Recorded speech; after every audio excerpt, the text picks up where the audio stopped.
ॐ नमो भगवते शिवानन्दाय ॐ नमो भगवते शिवानन्दाय ॐ नमो भगवते शिवानन्दाय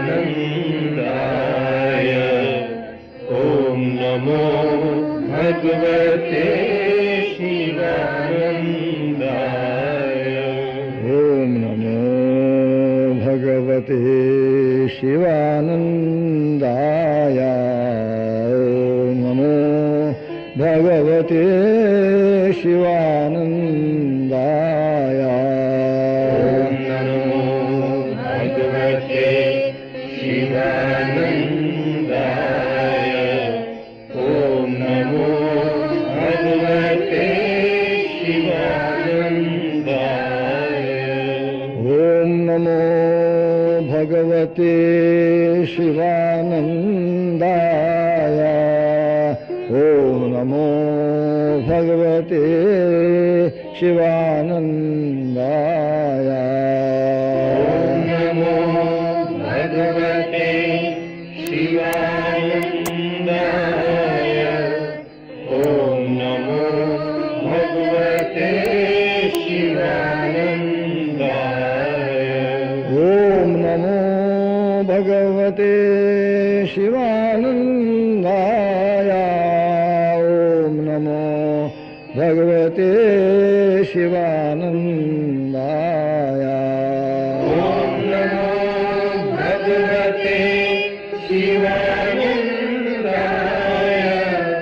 ॐ नमो भगवते शिवानन्दाय ॐ नमो भगवते। धन्यवाद सोहम जी और प्रकाश जी, आपके कीर्तन और प्रार्थना के लिए अभिनंदन। अभी हमारा कार्यक्रम आगे शुरू हो रहा है। आई रिक्वेस्ट परम पूज्य स्वामी योग स्वरूपानंद महाराज, who is the president of our Divine Life Society, to bless us with his discourses. पूज्य स्वामी योग स्वरूपानंद महाराज। First of all, I am thankful to our Swami G for doing kirtan. Very, very glad to hear you.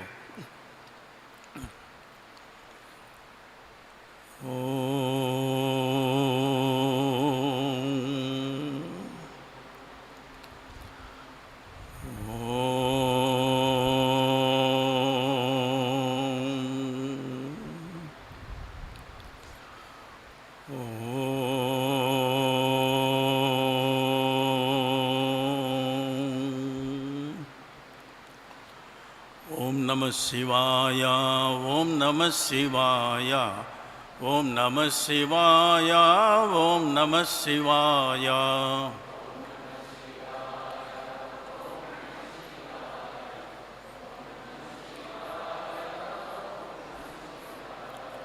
Om Namah Shivaya, Om Namah Shivaya, Om Namah Shivaya, Om Namah Shivaya.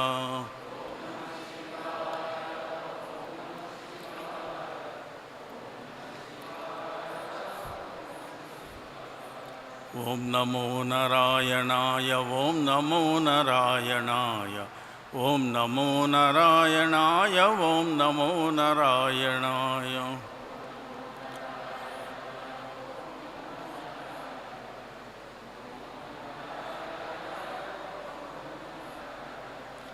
Om Namo Bhagavate Vasudevaya, Om Namo Bhagavate Vasudevaya.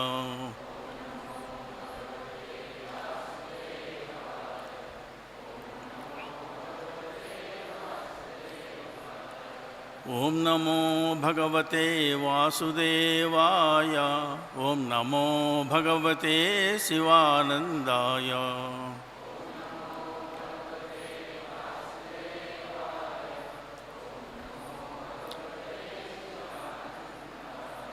ॐ नमो भगवते वासुदेवाय ॐ नमो भगवते चिदानन्दाय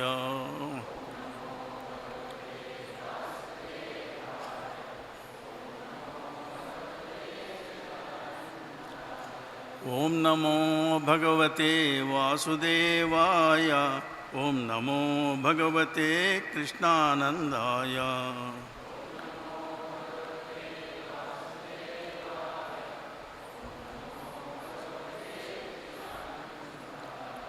ॐ नमो भगवते वासुदेवाय ॐ नमो भगवते शिवानन्दाय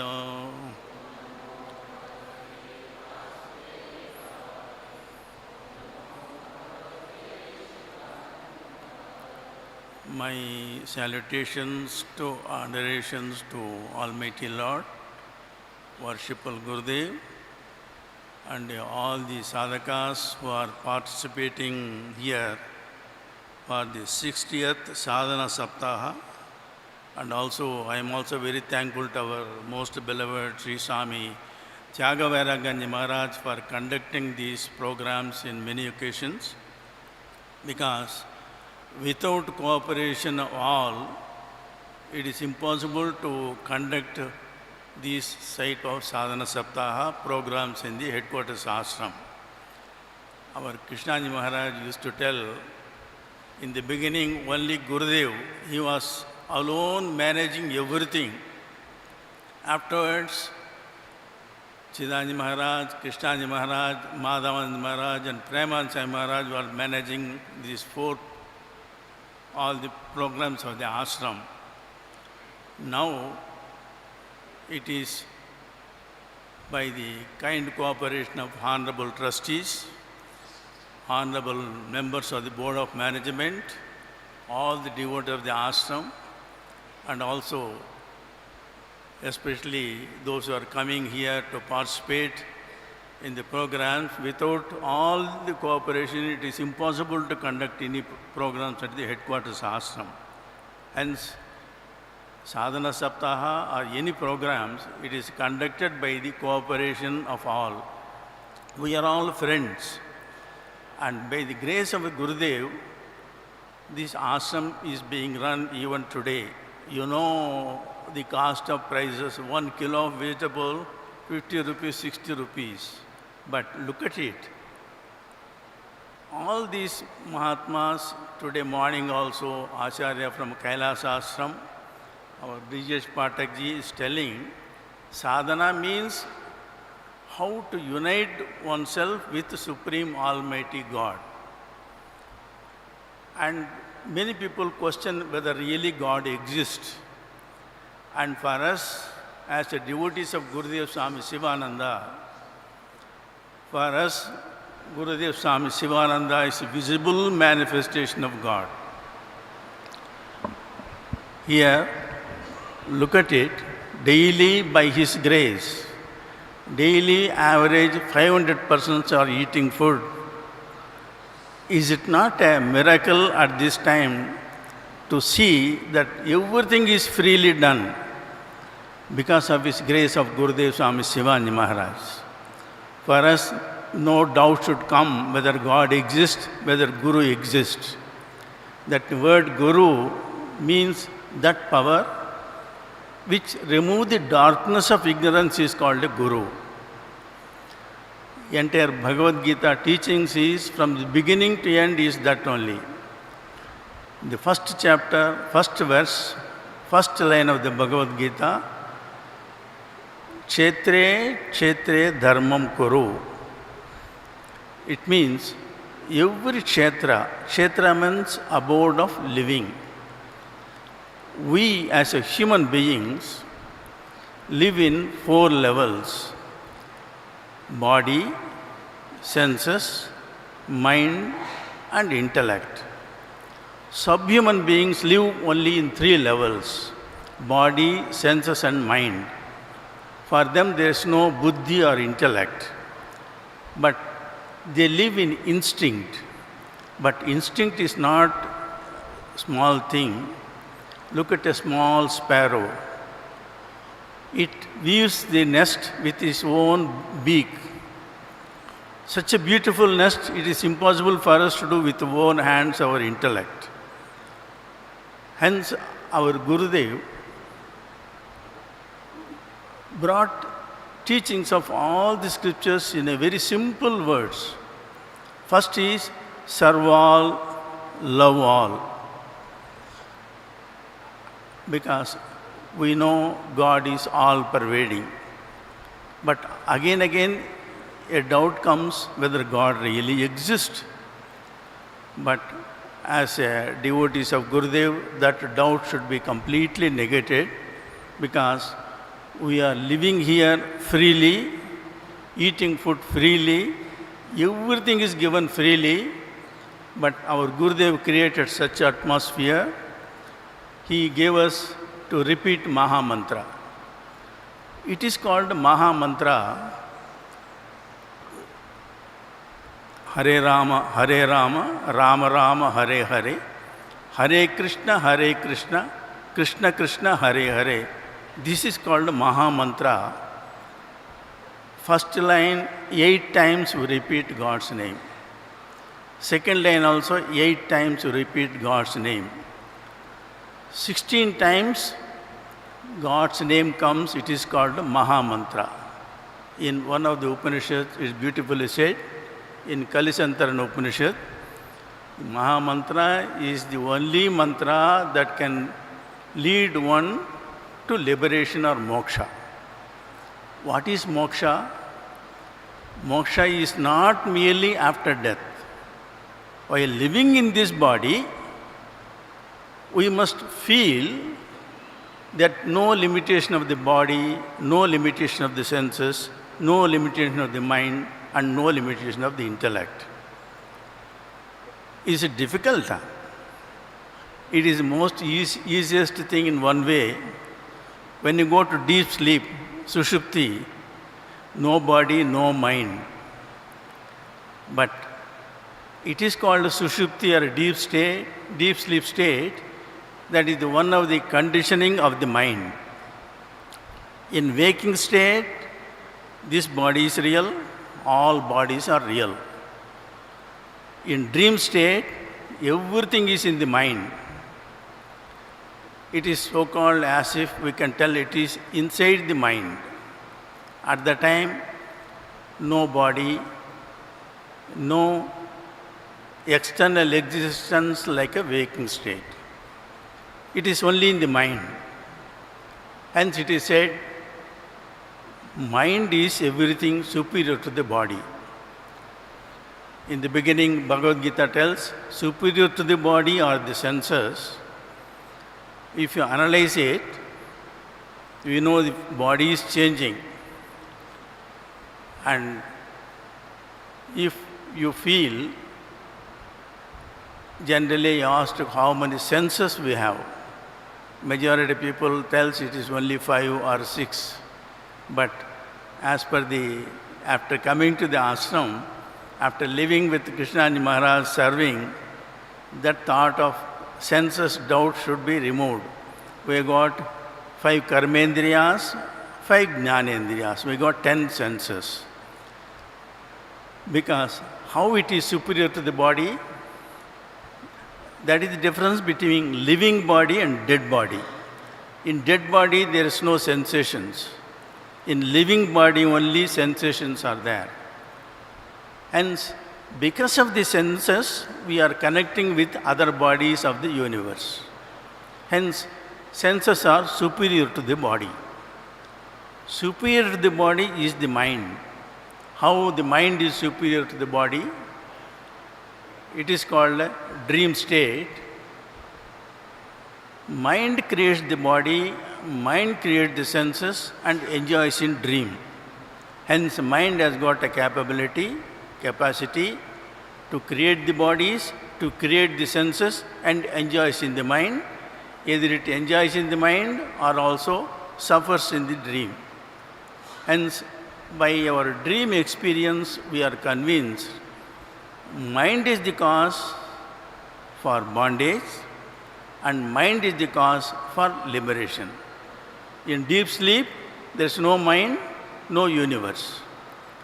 Hence, mind is everything.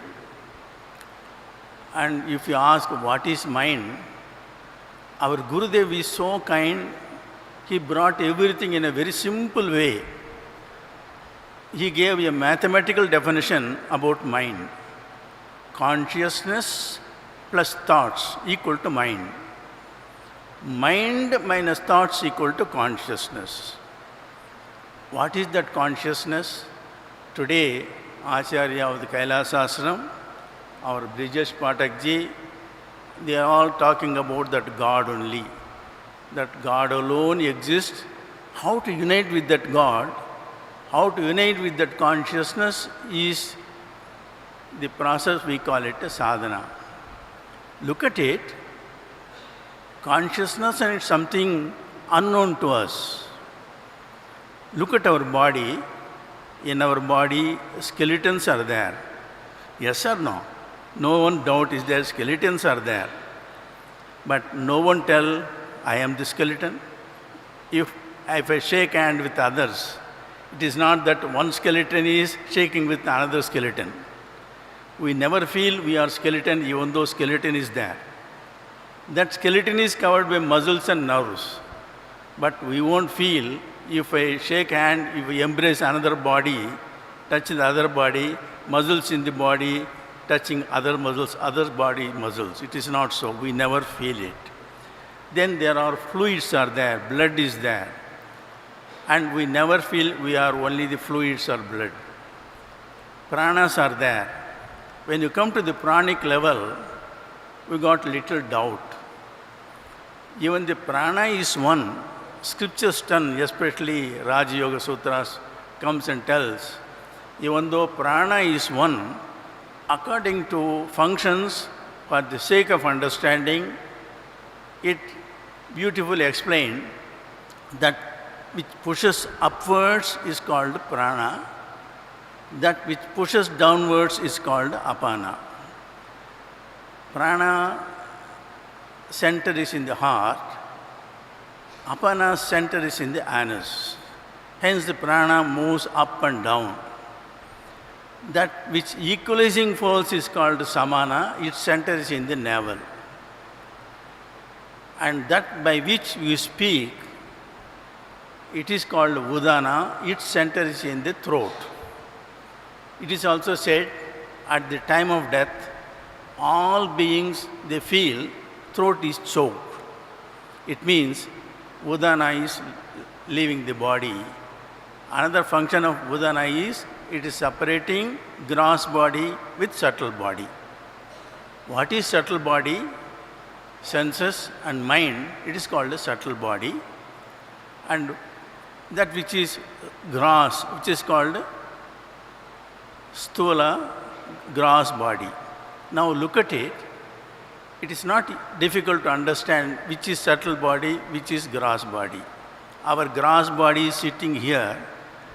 Many a time, look at it, even though your eyes may be open, where the mind is there, there you are thinking.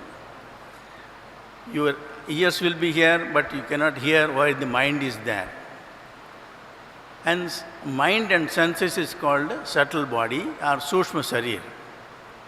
At the time of death, the so-called mind, which is also called, to some sense it is called a soul, Jivatma, that leaves the gross body, we call it a death. Look at our experience in deep sleep. In deep sleep, when the mind sleeps, no body, no universe, no external experience like waking, no internal experience like a dream. Hence, deep sleep is one way, is very good instruction for us. In deep sleep state, we are all in Anandamaya Kosha.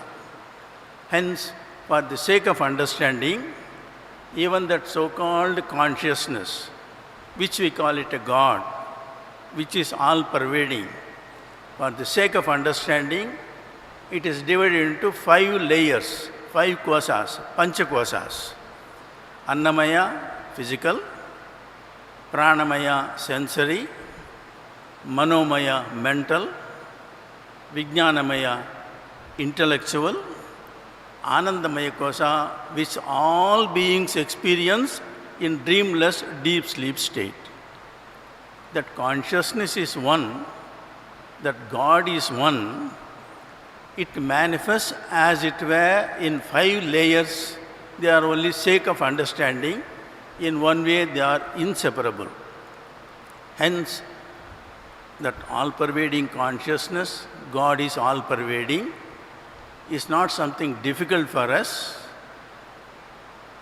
It is a well-known fact. Everybody knows it. Even a small baby tells God is all-pervading. I used to tell a story. There was a king and minister. Minister was well read in all the scriptures. He was a very wisest person that king was having.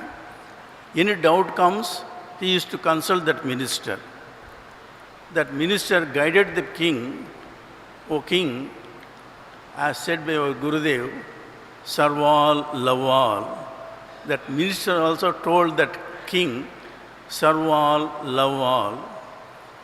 That king asked how to serve all, how to love all. He said, it is the duty of the king to construct roads, to construct schools, to construct drinking water facilities, wells, and also hospitals, and also educational institutions. These are things are charitable activities. It is serving all. It means human beings needs all these assistance. It is the duty of the king to do all these things. Immediately, king did all these facilities to their subjects. And one day, king asked the minister, my dear minister, you are telling what do this, serve all, love all, I am doing it. But I want to know how God exists, in which direction he is seeing, and what he is doing just now. And this story has got so much effect on me, and because of that story, Gurudev wrote, and I also repeated many times, today also repeating the story, how God exists, which direction he is seeing, what he is doing just now. That minister was thinking how to explain it. And then he said, he could not answer at that moment. The king was very kind and compassionate. He told the minister, okay, I will give some time to you. Tomorrow come and answer these 3 questions to me in my tomorrow assembly. And this minister was thinking, when he used to go back to his home from the palace, he used to play with his own granddaughter. On that day, he was in a predicament, how to explain to this God how God exists, as if he is some single person, in which direction he is doing and what he is doing. God is not a person as such which we see, to see, do things. When consciousness is all-pervading, when God is all-pervading, how to convince this king with these questions? And he was not in a position to feel happy. He could not talk to his granddaughter. And the granddaughter began to pester him. My dear grandfather, whenever you return from palace, you used to play with me, talk to me. Today you are not doing anything. What happened to you? Then minister said to her granddaughter, today king asked 3 questions to me. I do not know how to answer. Then granddaughter pestered him, please tell me what are the questions. He said, how God exists, which direction he is seeing, what he is doing just now. The granddaughter, as when a person in the class, teacher asks the questions, if someone knows the answer, immediately children used to raise the hand, I know. This granddaughter began to tell, oh, I know the answer. And grandfather asked her, what is the answer? and promise me tomorrow, if you send me to the palace, I will answer to the king. And grandfather told her, unless I am convinced about the right answer, how can I send you to palace? Instead of me, he can also behead you. Then she told the answer to the grandfather secretly in his ear. Then he was so much convinced about the answers. Then next day morning, he sent a note to another minister. Today, king asked the 3 questions to be answered. And instead of me going, my granddaughter will come and answer the king. When king sat in the throne, he began to see the minister's seat. That minister's seat was empty. He asked another minister, what happened to the minister? I asked him to come and answer the 3 questions, how God exists, which direction he is seeing, what he is doing. Instead of coming and answering to him, he is now absent. What happened to him? That another minister said, no, today his granddaughter will come and answer to you. She is waiting outside the hall. If you give permit, she will enter and answer this question. Then king was surprised. I know his granddaughter only 7 or 8 years old. How can dare to come and answer these questions? Yesterday he could not answer. She is ready to answer. She is waiting for your permission to come inside the hall. Then king said, all right, let her come. She entered the hall and then immediately saluted the king, saluted all the ministers. O king, I am very glad you have given permission for me to answer your questions. King said, all right, answer my questions. This young girl beautifully said, O king, you are the questioner, I am the answerer. Give me a proper place to stand or sit to answer. Then only if I answer, others should also be convinced my answer is right or wrong. King was very much pleased. All right, you come next to the throne. If you want, I will give my next to my place, another place, seat also. She said, no, I am ready to stand and answer. O king, what is your first question? How God exists? And this young girl went near the throne. Near the throne, for the king they kept, just like here they keep water, they kept so many things for the king to drink in so many vessels. Some fruit juice, some milk, some other things they kept, water they kept. She went and opened, saw in one vessel there was a milk. She opened the lid of that vessel. O king, see what is this in this vessel? It is milk. Oh, it is a milk. O king, what all the things one can make from this milk? From milk you can make curd, yogurt. From curd or yogurt you make a buttermilk. From buttermilk you get butter. From butter you get ghee. Oh, it means milk contains curd, buttermilk, butter and ghee. Can you show me separately from this milk? How can I show? All these things exist in the milk, but it cannot be separated from the milk. Similarly, God exists in all names and forms. He can never be separated from anything. That is also declared in the Bhagavad Gita. I exist in everything, but I am not limited by anything as such. That is the beautiful declaration of the Bhagavad Gita. And this young girl beautifully explained, everything contains the milk, but they cannot be separated from the milk. That is the first question was beautifully answered. Then she asked, what is your next question? Which direction God is seeing? In those days, there's no electrical lamps or fans, everything. In those days, only big wick lamps used to be there in the palace halls. She went, one of the wick lamps. Oh, king, look at it. What is this? It is a wick lamp. Look at it.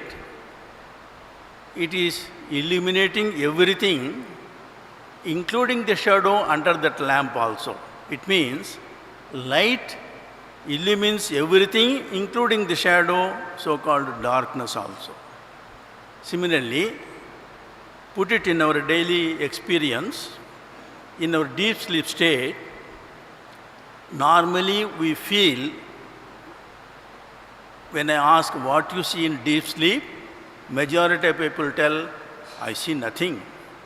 But if you use your intellect in the waking state, we can feel, we can also express, we see darkness. It means in deep sleep state, our own consciousness reveals that we are seeing the darkness in deep sleep state. It means that darkness also illuminated by the light of our own consciousness or mind. Hence, as per the definition of Gurudev, mind is consciousness plus thoughts. Hence, that consciousness is always there, illuminating everything. It means God is illuminating everything. God is seeing everything. If God is seeing everything, why there is good and bad? Immediately we ask the question. Truly speaking, as per the Bhagavad Gita, as per the declaration of the scriptures, nothing is completely good, nothing is completely bad. They are all only one levels of physical level, sensory level, and mental level. If you intellectually question everything, look at it, it is called a purified intellect, Shuddha Sattva. Bhagavad Gita beautifully explains, Traigunya Vishaya Veda, Nistraigunya Bhavarjuna, Nirdvando, Nitya Sattvasto, Niryoga Kshema Atmavan. It means, Traigunya Vishaya Veda, Nistraigunya Bhavarjuna. All the scriptures explain about the creation of the universe. Everything is dominated by the three gunas, Sattva, Rajas and Tamas.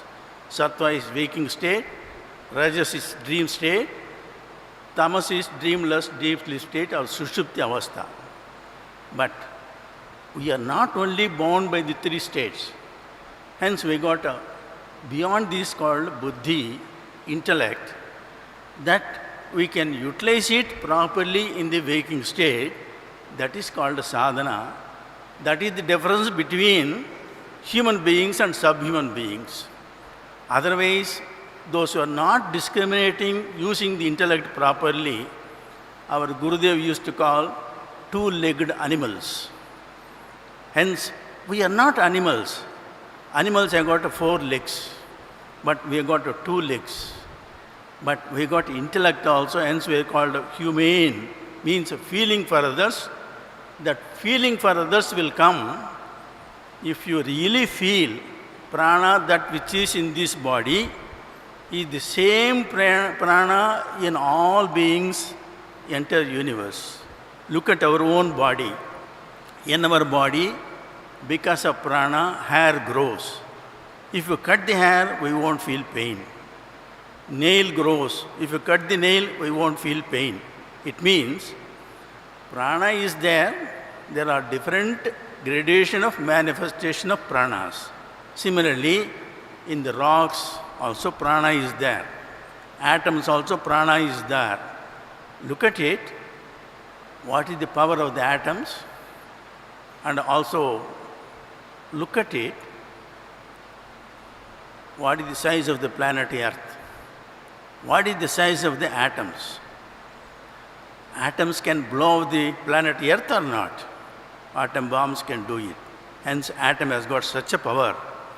Hence, if you understand, every atom has got that power which can blow off everything that which is visible in the universe.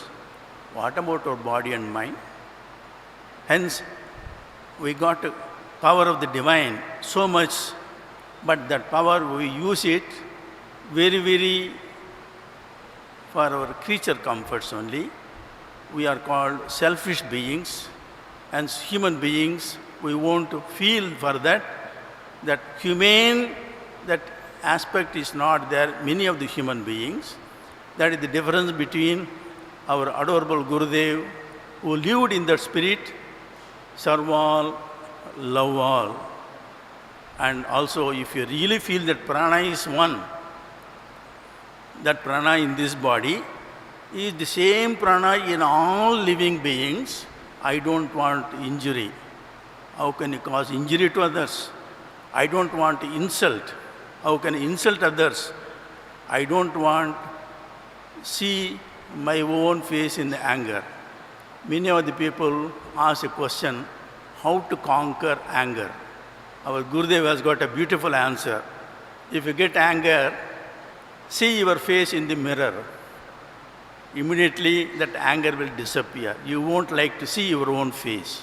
Anger is not our nature. Love is the real essential nature of all beings. Look at it. Lovingly, if you look at a dog, without giving anything, immediately it moves its tail. Look at a cat, immediately jump and sit in our lap. That is the power of love. Hence our Gurudev said, love all and serve all. Hence, this is the beautiful ringing note of the Bhagavad Gita also. After showing the Vishwarupa Darshan, in the 11th chapter, 55th verse, Lord Krishna, Bhagavad Gita, beautifully explains, Mat karma kurun mat paramo, mak bhatta sangavarjitaha, nirvaira sarvabhuteshu yasyamam iti pandava. Do all actions for me and never hate any creature, no enmity with any creature. Serve all, do actions for me. By hearing this declaration of the Bhagavad Gita of Lord Krishna in the 11th chapter, immediately what will happen, that is called 12th chapter. 12th chapter called Bhakti Yoga. The moment you feel prana, that which is in this body, is the same prana in all bodies. Is it difficult to love? Is it difficult to feel? That loving all beings is the ringing note of the Bhagavata Purana and also Bhakti Yoga. To feel that God is all pervading, God is all, serve all, love all. That love means it is not that give and take, there is no commercial business in love. Love means at the time there is no place for senses at all. There is no place for mind and there is no place for intellection, because then prana is one, when mind is one, when consciousness is one, why is the place for discrimination? Hence Acharya Shankara tells, it is no wise person will discriminate. Hence discrimination, intellect, so long intellect is there, only in the beginning in Jnana Yoga, to see which is real, which is unreal, at the time intellect is necessary. Because once you know that consciousness is all pervading, prana is all pervading, mind is essentially all pervading, which is consciousness, any doubt will come. Hence Bhagavad Gita in the 18th chapter, 66th verse, Lord Krishna beautifully emphasizes, which our Gurudev also again emphasizes for us to implement in our daily life. Sarva dharman parityajya mamekam saranam vraja aham tva sarva papebhyo. All sins. Papa means sin. What is sin? Doing harm to others is sin. When you feel prana in this body is the prana in all names and forms. You feel that consciousness in this body, which is in entire universe, is all pervading, that consciousness. Because of that, through our mind also conceive. Look at our brain, it is a very small, if at all, Milky Way galaxy, in that which we are part of it. Through the small brain, you can conceive the idea of that we belong to Milky Way galaxy. What is the size of Milky Way galaxy? When compared to Milky Way galaxy, the solar system is very, very small. The sun we cannot pinpoint also with a needle. But look at it, Mahabharata comes. It is called ego. It is called ignorance. When Lord Krishna goes to Hastinapura on behalf of Pandavas who are righteous, he pleads on behalf of Pandavas, at least give them for 5 villages. What was the answer given by Duryodhana? Duryodhana was embodiment ego, embodiment of ignorance, embodiment of all negative qualities. That is called Duryodhana. Means, in the beginning his name was called Suyodhana. Because of his thinking, his name became to Duryodhana. He was Suyodhana, become Duryodhana. Hence, thinking also changes. Hence, everything depends upon our man is judged by his actions. Hence, if you want to really lead the divine life of truth, love and purity, follow the teachings of Gurudev, daily read the Bhagavad Gita. We will have to follow the Gita teachings implicitly in our daily life. For us, our Gurudev is an ideal example for everything. He lived in the Gita way of life, Gita spirit. He said, Sarva dharman parityajya. What are the dharmas we live? It's called Sharirik dharma, bodily dharma. What is the dharma of the body? Birth, death, growth, decay, disease, experience, good and bad. These are the Sharirik dharmas. Go beyond the Sharirik dharma. Beyond the body or the senses, Indriya dharma. What is the Indriya dharma? The 10 senses. If 10 senses were active daily all the 24 hours, can you be peaceful? Never. Hence, Indriya dharma is not our dharma. Hence, we want to go to sleep. Superior to the body are the senses. Superior to the senses is the mind. Mind cannot work without senses. Senses cannot work without mind. And these two are interrelated, but we must go beyond these senses, beyond the mind. Beyond the mind is called buddhi. How use our buddhi? Very little. We are sitting in the hall. To go out, only search for the direction of the gate, then we go. But here in the life spiritual, it's called a sadhana. What we will have to do, see that which is good to you. Our Gurudev said, he brought essence of all the scriptures, essence of all the teachings of all sages.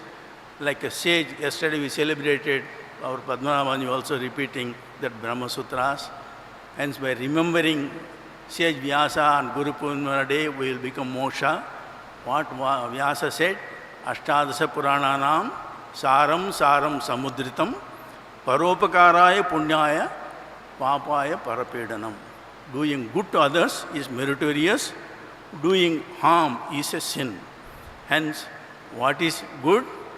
See that which is prana in this body, in all beings, different gradation of manifestations, that consciousness is one, that is called God, which all Mandaleswars, everybody going to emphasize us. They are going to hammer this truth, this point only again for us. Hence, we must take all the things. It is a very good instruction for us during Sadhana Saptaha. Let us derive benefit. Our Gurudev gave this opportunity for us to stay here, live peacefully, comfortably, sit comfortably, hear all the teachings of the sages, those are going to give talks here, Mahatmas, and so that we can be good and do good. First of all, our mind become peaceful. Hence, Bhagavad Gita, Sarva dharman parityajya, mamekam saranam raja, ahamtva sarvapabhyo moksha isyami. That is very, very important. Moksha means liberation. Liberation is not after death. By living in this body, feel you are not this body, you are not the senses, you are not the mind, not the discriminating intellect. When consciousness is one, when prana is one, what is the place for discrimination? Hence, feel the divine presence of our Gurudev that will resolve all problems of our life. our Gurudev lived in that spirit. Our Chidanji Maharaj, Krishnaji Maharaj, totally from morning to evening, I got a privilege to be serving personally. They will talk about only about realization or truth. And our Gurudev said, goal of life is self-realization or God realization. That should be our goal. Feel that divine presence of Gurudev Shivaji Maharaj, Siddhanji Maharaj and Krishnaji Maharaj. By their ideal example, we can also lead the divine life of truth, love and purity and share our experience with others also by God's grace. Hence, the entire Upanishad tells, practice and preach. What scripture tells is not something which our Gurudev said. He brought it, serve all and love all. Practice and preach. Lead the divine life. Feel the Gurudev's grace and presence. Is my humble request to all. Om Purnamada Purnamidam Purnat Purnamudachyati Purnasya Purnamadaya Purnameva Vasishyati. Om Shanti Shanti Shanti. Thank you, Swami Yog Swarupanji Maharaj, for sparing the time for us, and he has given very good guidance to walk on the path of sadhana and how to get the goal of our life. पूज्य स्वामी जी महाराज ने जिस विषय पर बात की है, मैं सभी से अनुरोध करता हूँ कि जहाँ तक हम योग शास्त्र और वेदांत का थोड़ा कुछ भी अभ्यास करेंगे, तब जाके स्वामी जी ने जो कुछ बात कही है वो हमारे समझ में आएगी। क्योंकि वास्तव में समझना यही है, ये शरीर क्या है, शरीर के अंदर जो चैतन्य है, जिनको हम अलग अलग नाम से कहते हैं, आत्मा भी कहते हैं, चैतन्य कहते हैं, ब्रह्म भी कहते हैं, तो इनका संबंध ये शरीर के साथ क्या है इत्यादि समझने के लिए। और ये शरीर बाहर से जो दिखाई पड़ता है इतना ही नहीं है, बहुत कुछ अंदर है। मन है, बुद्धि है, अहंकार है, चित्त है, हमारी कर्मेंद्रिया है, ज्ञानेंद्रिया है। ये सब के बारे में जहाँ तक हम नहीं जानेंगे तब तक ये इतना गहन विषय है कि इसमें जाने के लिए इनका अभ्यास करना पड़ता है। और इसके लिए गुरु के सानिध्य में, गुरु के पास बैठ के ये समझना पड़ता है और निरंतर सत्संग करना चाहिए ताकि ये बात हमें बार बार सुनने से समझ में आए। तो we are very much grateful to पूज्य Swami Yog Swarupanand ji Maharaj. Thank you Swami ji. Now I request परम पूज्य स्वामी Padmanabhanji Maharaj to come on the dais and bless us and guide us on the path of sadhana.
Om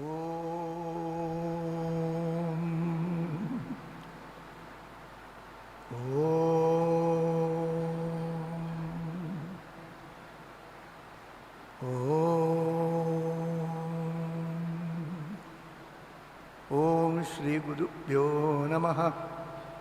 Harihi Om. Om Gananam Tva Ganapatigum Havamahe Kavim Kavinam Upamashravattamam Jeshtarajam Brahmanam Brahmanaspata Anashrinvannudibissida sadhanam. Om Shri Mahaganapataye Namaha.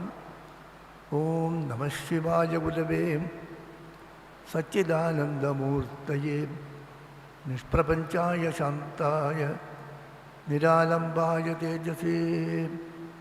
Om Yasyatma Bodhasya Guru Prasadat Aham Vimuktasmi Samsara Bandhat Sarvopadashtu Shivanandamurtehe Mridvangriyukmam Pranadosmi Nityam Dayasindhum Dinabandhum Shastrarthabodhanapatam Maskarindra Varam Naumi Sri Chidananda Sadgurum.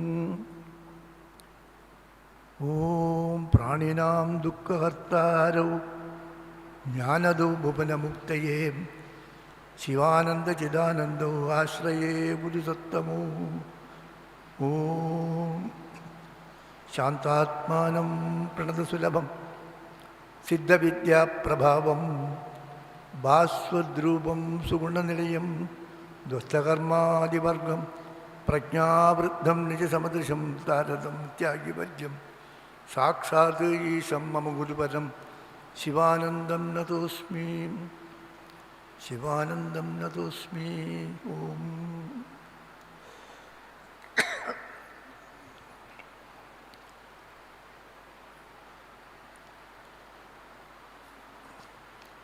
Now we are on the 60th Sadhana Saptah. Sadhana week we call it as.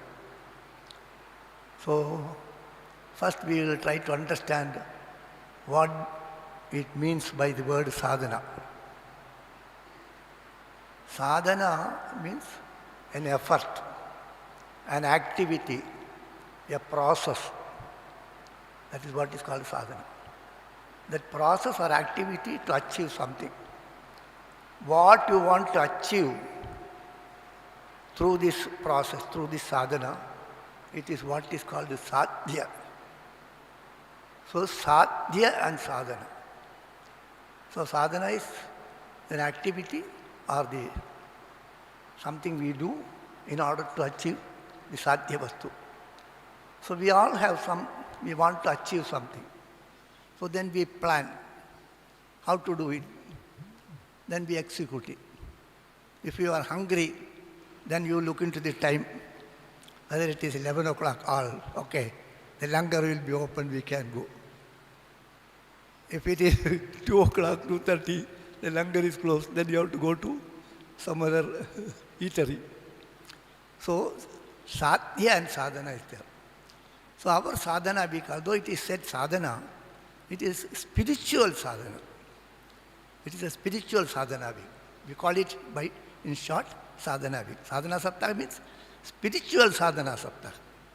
It is not other. We are all doing so many sadhanas is there. Everywhere it is. Every corporate, every activity, every house, every person.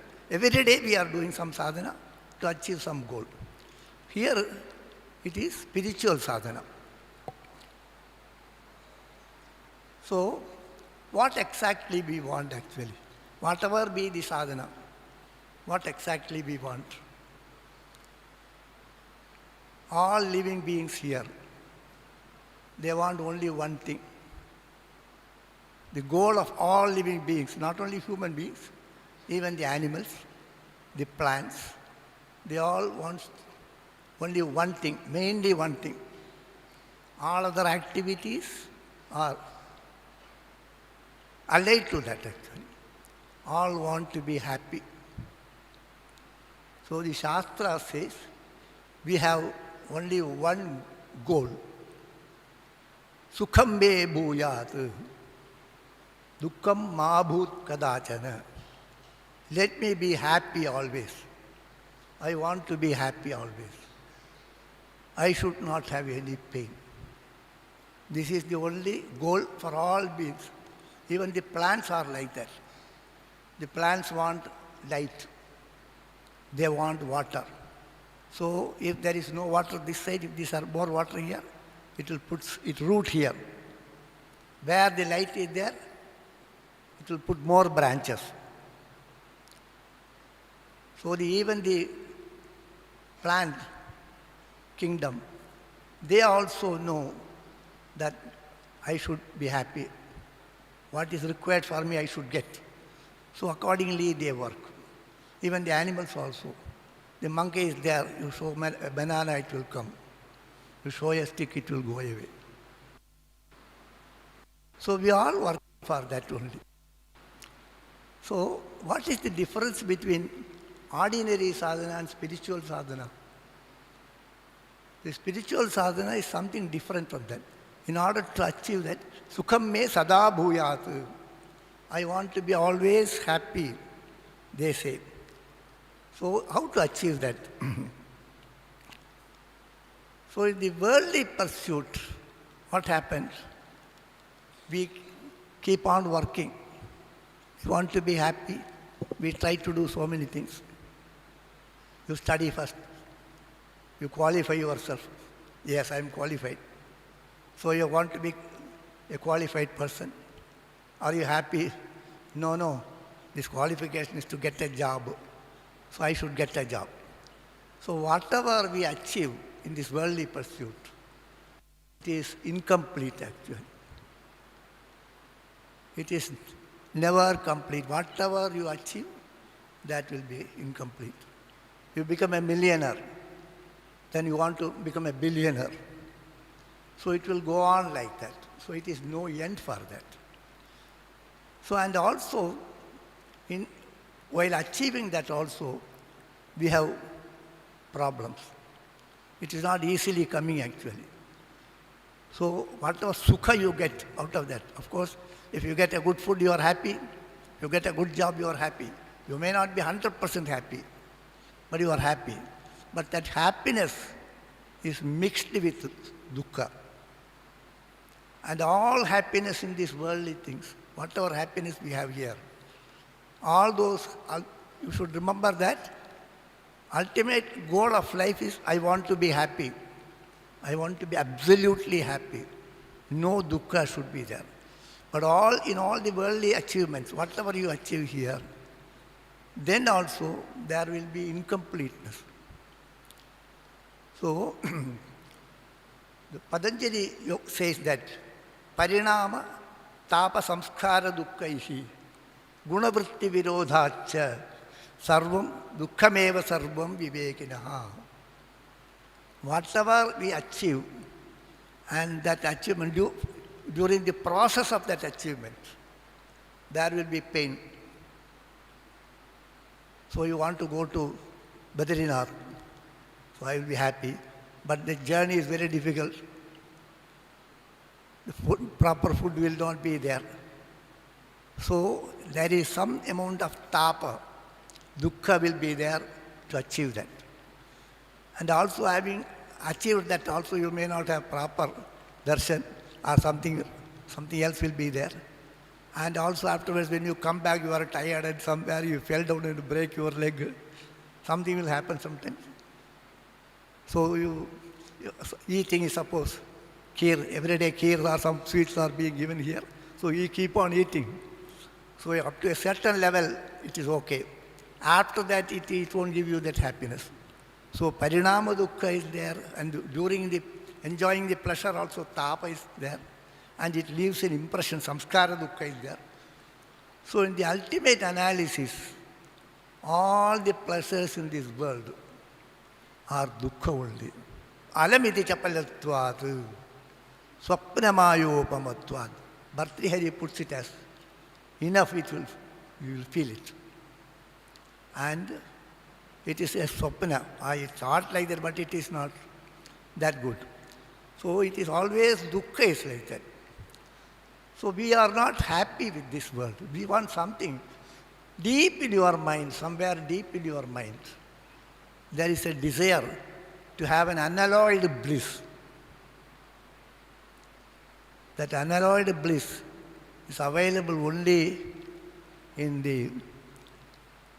Bhagavan, in realization of your own self, Atma Sakshatkara or Bhagavad Sakshatkara.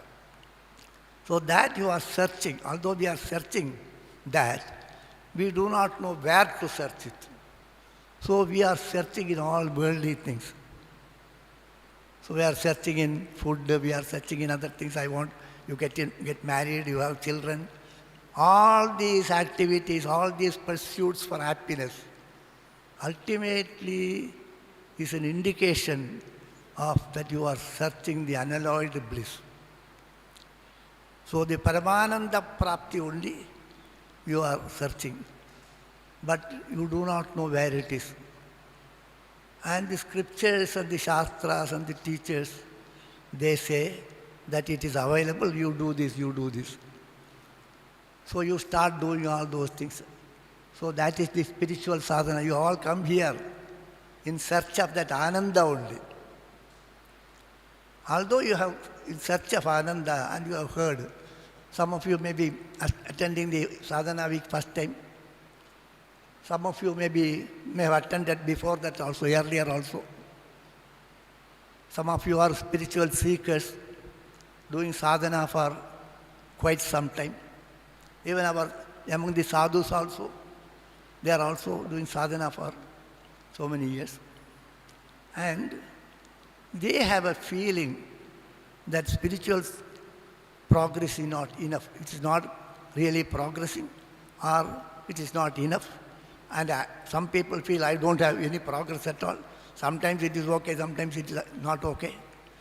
So most of you will have this doubt. Although I am doing all these things, the desired progress is not there. Okay, what I say is okay. So why it is so? And many times people come and ask me this question also. Swamiji, you are not progressing, what I should do? What I should do, we will also. And even among our sadhus also, sometimes they say like that. Swamiji, this problem is there.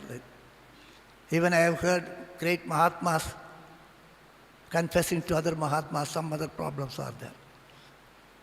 So spiritual progress, whatever sadhana we do, that is not bringing the desired result. That they feel that way. So why it is so? Many of you have this feeling that the sadhana, although we are heard and we know and we have conviction, and it is not working, the result is not there. Why the result is not there? So, if the result is not there because you have not set the goal, your goal is not God. If God is your goal, if God realization is your goal or self-realization is your goal, then it will not happen. So this is because God realization also I want. I want God realization also will be there. So that is exactly the problem. So in one of the Upanishads it says, na samparaya pratibhadibhalam. Samparaya means the method, the sadhana to be adapted, the path. The Paramananda Prapti is possible. God realization is possible. Self-realization is possible. That conviction will not be there. God realization is possible. God will appear before me right now. That conviction will not be there. So, there is a story actually. Shankaracharya is one of the Shishya of the Shankaracharya. Is called Padmapada. this Padmapada, before meeting Shankaracharya, also earlier also he was a sadhak. So, and he's a Narasimha Upasaka. He was doing tapasya in a forest. So he used to do tapasya in a forest. And then there, one small hunter boy, the local boy is the tribal, one hunter boy, used to see that one man is sitting with eyes closed and sitting there. And sometimes whatever he has, some fruits and other things, he will keep it and go there. One day I asked him, Swamiji, why you are sitting here? Are you in search of any animal? He asked. Because he knows only animal or any fruits or any animals. Yes, I am in search of an animal. What animal it is? You tell me, I will find it out. I know the entire forest here. I know all the animals here. Then he said, I am in search of an animal. What animal it is? That animal has got a lion's head and human body. Then he said, no, such an animal is not here. I am here from I am born here and brought up here. And neither my father has seen nor I have seen. No such animal is there. No, it is available here. Again and again he said it is not available. It's not available. But he confirmed it is there. Then he thought, this Swamiji only will truth. It must be here. All right, don't worry. I will find out within 3 days, he said. So he was keep on searching, and finally he got it. He saw that animal with lion's head and human body sitting there. You are here, hiding here. That Swamiji is waiting for you all these days, and you are hiding here. He went there and tied it with some hair, some thread, or maybe with some lata. And then I was pulling it actually. So it was coming, and then he came to that Swamiji and told Swamiji, it is here you see, he said. When the Swamiji opened his eyes, he could not see. It was blinding actually. Such a luster, he could not see that. So what it shows actually, the 100% conviction is required. That Paramananda Prapti or God realization is possible, that conviction, 100% conviction is required. This comes in the Shankara Digvijaya book, the story I told you. So this 100% conviction will not be possible. So we don't have that conviction. So in the Bhagavad there is one sloka which says, Anitya Anatma Dukkeshu Viparyamadihyaham Dvanda Ramastamo Vishto Najane Tvatmana Priyam. Anitya Anatma Dukkeshu Viparyamatihi. Anitya Vastusu Nitya Buddhi. That which is not permanent, there we consider it to be permanent. The small petty sukha, petty happiness, that will make us permanently happy, we believe. Anitya Vastu, this body will believe to be eternal, it will live. And Anatma Vastu, Atma Buddhi. So, Viparyamati, because of that, Dvanda Ramaha, I am tossed between pain, pleasure, like that. So I am tossed like that. So, Najane to Atmana Priyam.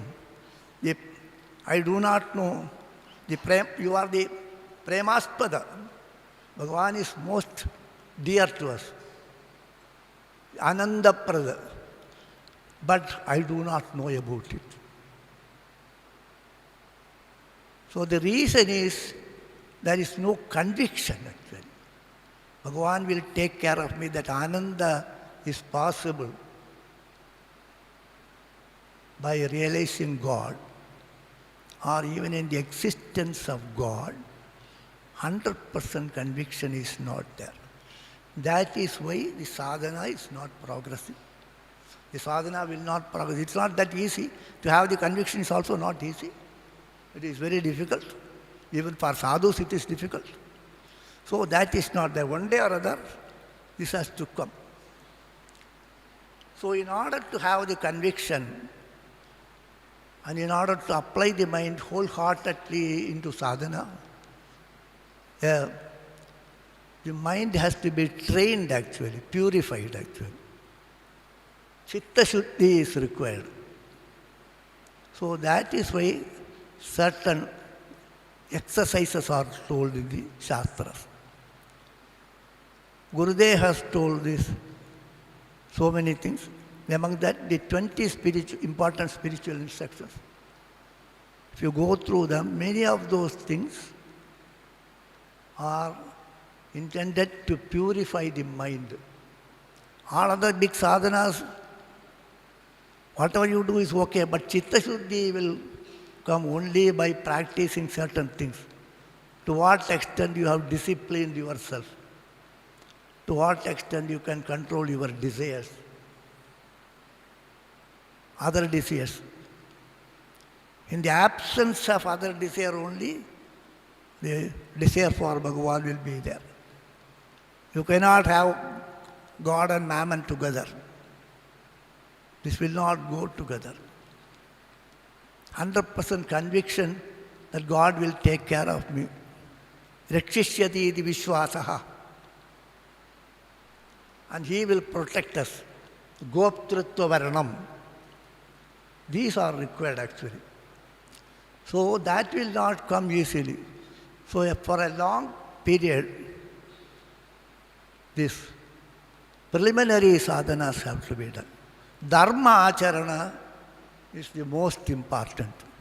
If dharma acharana is not there, then no spiritual sadhana will work. Dharma acharana is the most important thing. That is why they used to say that Ramayana you have to study first.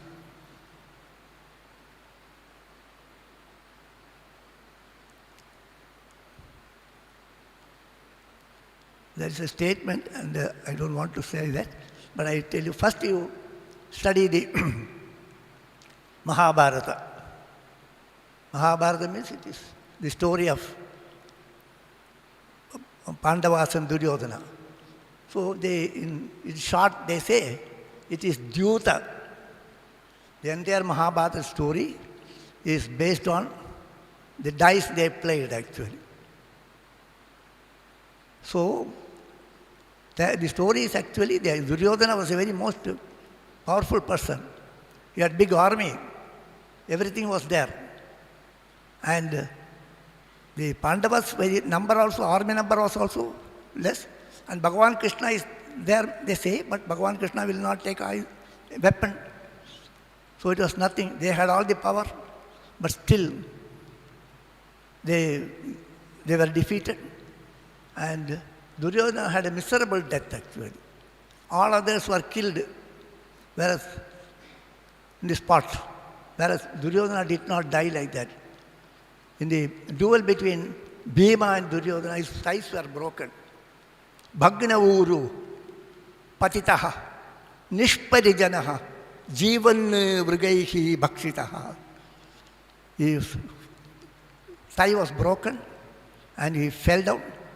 And while he was alive, the wolves and the dogs and vulture comes and picks his flesh. Nobody is there to give him even a cup of water. All his brothers passed away.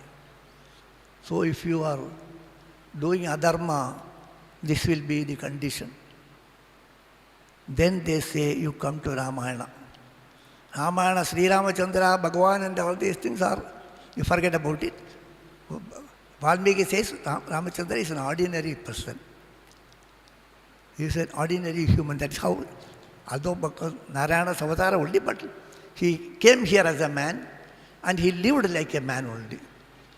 So, in the just opposite to the Mahabharata, Ramayana, Bhagavan Ramachandra, although I say Bhagavan Ramachandra, Bhagavan Ramachandra was alone. He was supported by his brother and monkeys only. Ravana was a very mighty king. So he has to face Ravana. And monkeys are never constructive, they are destructive. They say the monkeys constructed a bridge. And when Mandodari saw that Ravana was defeated and killed there, and she says, I can't believe my eyes. You are lying dead here. The adharma only has killed you, she says. The wrong things you have done, that only killed you. So just opposite to the Mahabharata. So dharma, where dharma is there, victory will be there. Yatra dharmo tatra vijayaha. So then only we should go to Bhagavad. So without basic dharma, if you study scriptures, if you do other practices, it will not be very effective. That does not mean that you should not do any practices like that. Whatever you do, small practices are okay. But dharmika jivita is very, very essential. So that is why Gurudev has given so much importance to the 20 spiritual instructions. And be good and do good is also there. So essentially we should lead a dharmic life. Swami G also told, the dharma swarupa is very difficult. As we practice only, the nature of dharma will be revealed to yourself. The more and more you practice dharma, the more and more it will reveal to yourself. So the purity of the mind will come only by the practice of dharma. Dharma acharana is most essential. Along with that, prayer to God is also required. So the dharma acharana, leading a dharmic life, and regular prayer to Bhagavan, both should go hand in hand. Then only it will take long time to see the result also. Because it is, the God realization is not something very difficult. It is most easy because God is very close to you. Right now He is inside you. So, in the Prahlada, who is one of the greatest devotees, he says, Nashya achyutam prinayato bhukvayasu asurabalakaha atmatvat sarvabhutanam siddhattvadika sarvata. To please Bhagavan is not very difficult. He is your antaratma.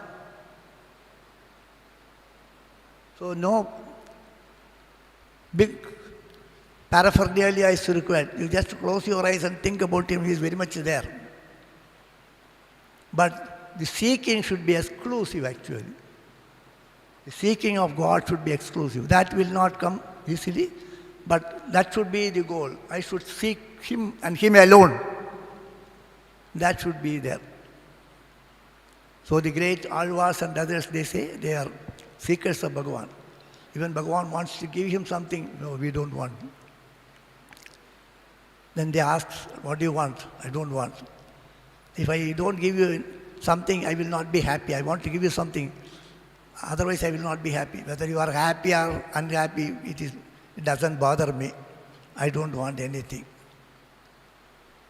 So whether you are happy or unhappy, it doesn't bother me. That also.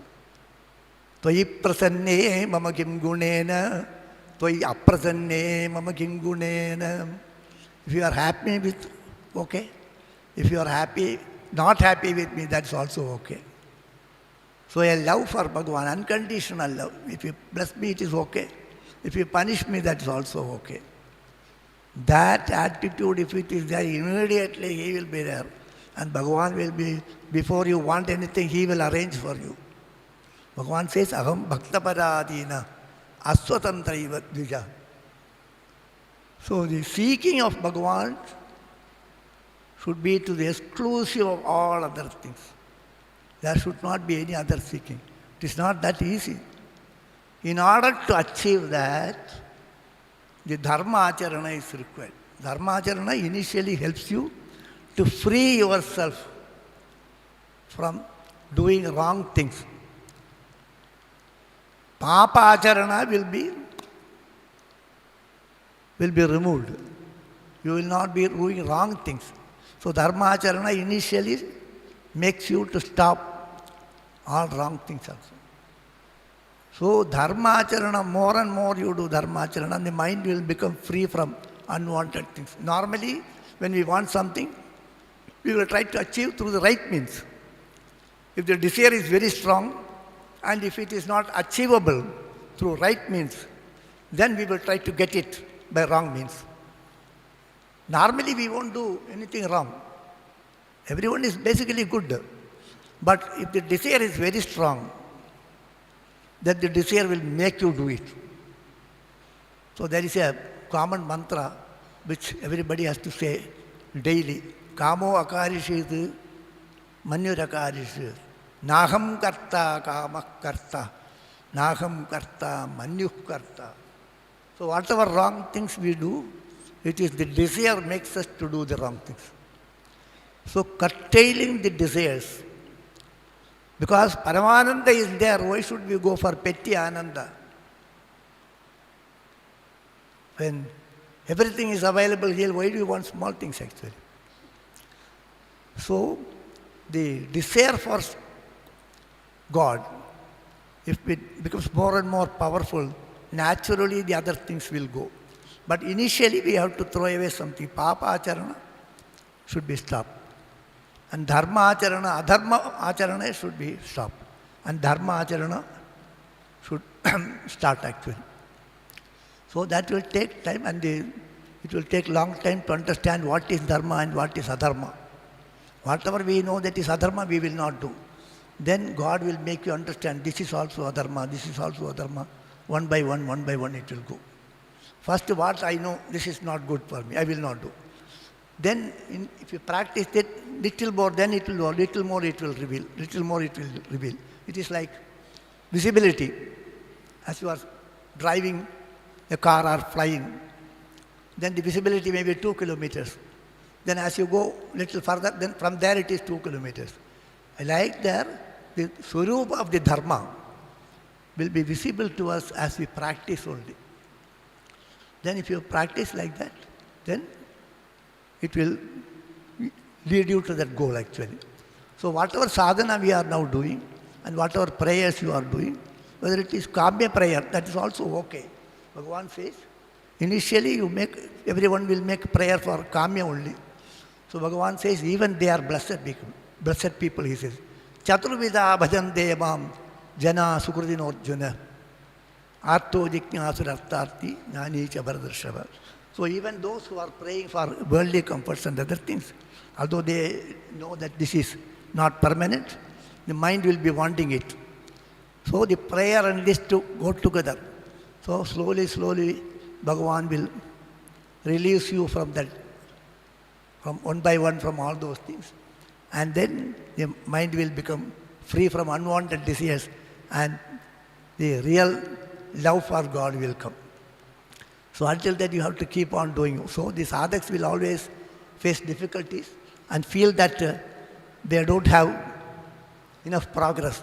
Enough progress is not there because enough love for God is not there. Enough commitment to dharma is not there. The more you are committed to dharma, the more the mind becomes pure.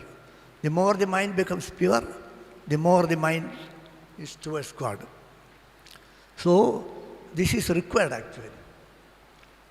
So continuously you have to, whatever sadhana we have to do, even if there is some desires are there, genuine desires, should not be adharmic, dharmic desires, it's all okay. Prayer and this should go together, because I don't want to tell you should be free from all desires. That's not possible for many. So, whatever desires you have, it should be within the limits, within the boundaries of that dharma. And Bhagavan also permits us. Sukurdinaha Arjuna, they say. They are those who are praying to Bhagavan. Bhagavan, please provide me all these things. Okay, perfectly okay. So, in course of time, Bhagavan will provide you that and lift you up also. So, this what you are now doing all these spiritual exercise, whatever you are doing, whether there is progress or not, that's all perfectly okay. In one of the works, this topic is discussed actually. So it is said like this. Dukkanyalokya jantushu alam udita vivekoham acharya varyat labdhva tadrupatatvam gunacharita katha udbhavat bhakti bhuma maya menam taritva paramasukamaye tvatpade moditahe tasyayam purvarangaha. Tasyayam purvarangaha. Whatever we do now is the warm-up exercise, purvaranga. It is the beginning. So, later on you will be able to see dukkanya alokya jantushu. You will be able to see that the world is dukkhamaya. This world is dukkhamaya, we know from Shastras we know. But it is only an information. The world is dukkhamaya means you have so much love for this world.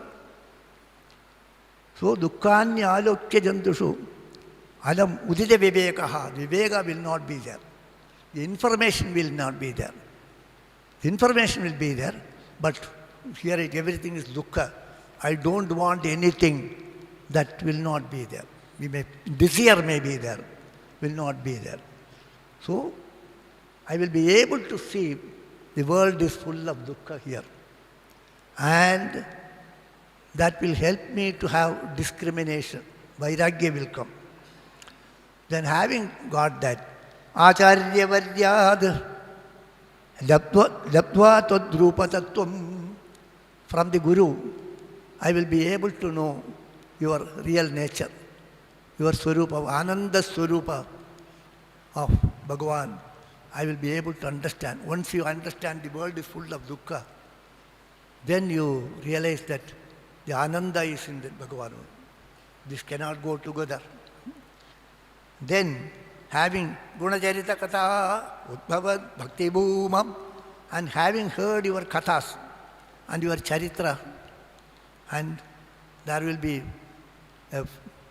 bhakti will come in my mind, bhakti will be there in my mind, it will flourish, it will grow. And because of that bhakti, maya menam taritva, I'll be able to cross over this maya. And paramasukamaye tvatpade modidahe, and that paramasukha, your lotus feet, which is paramasukha, I will be able to take shelter there and I will enjoy the bliss of that, your lotus feet. For that, this is the purvaranga. Whatever we do now here is the purvaranga. That is how in one of the book, in condensation of Bhagavad, it is told here.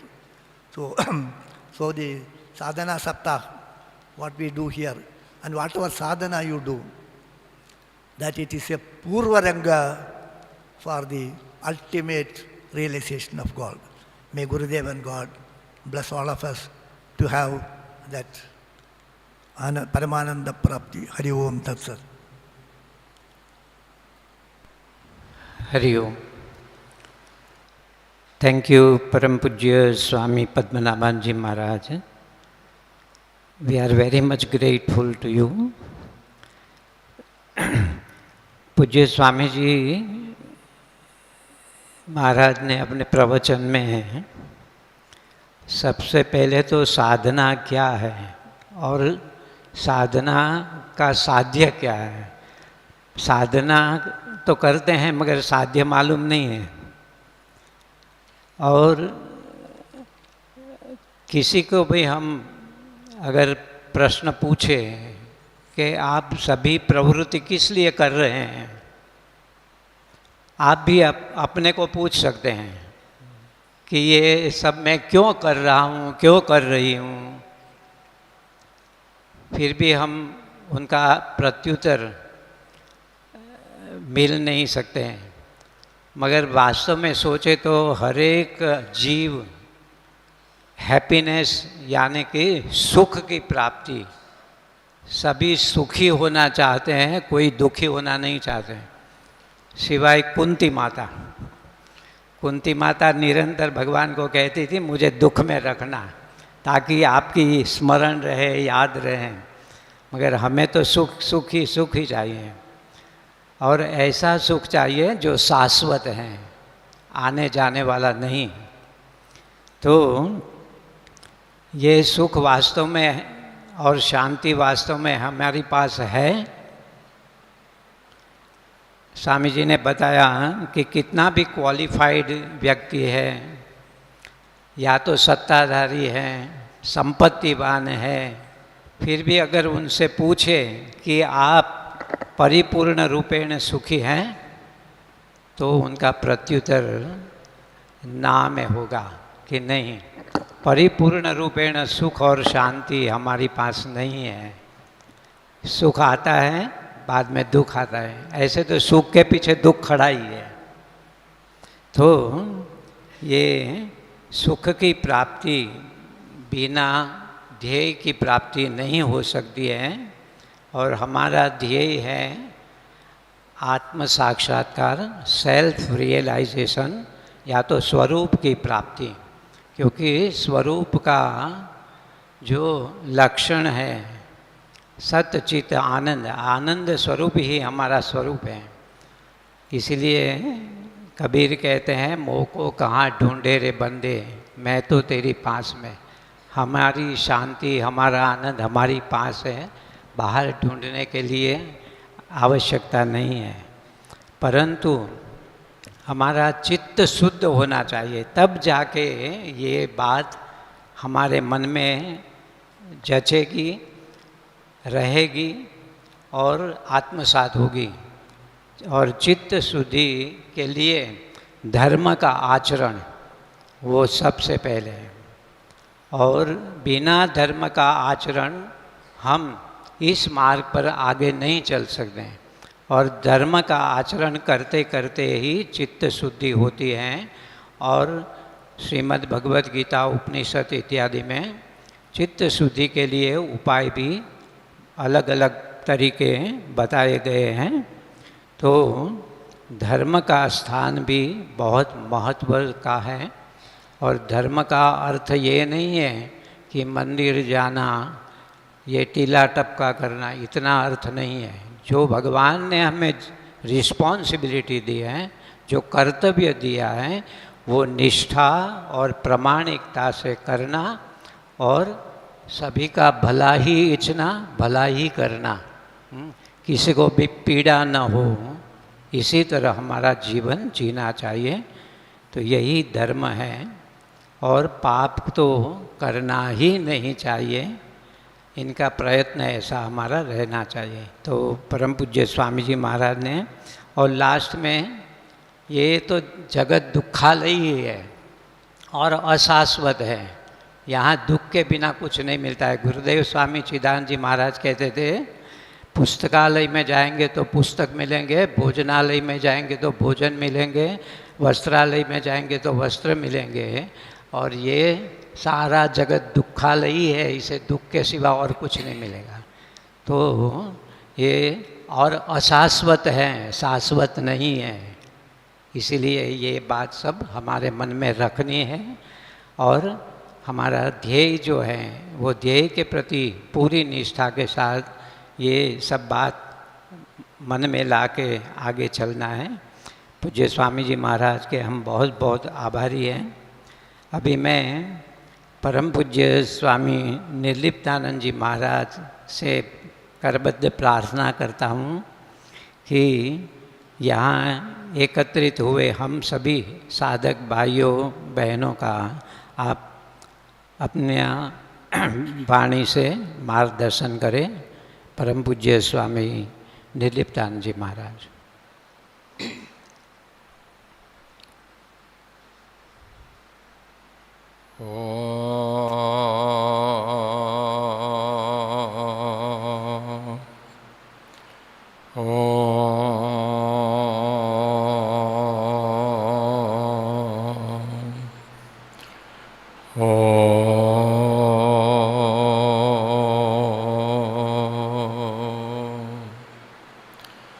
ॐ गङ्गणपतये नमः।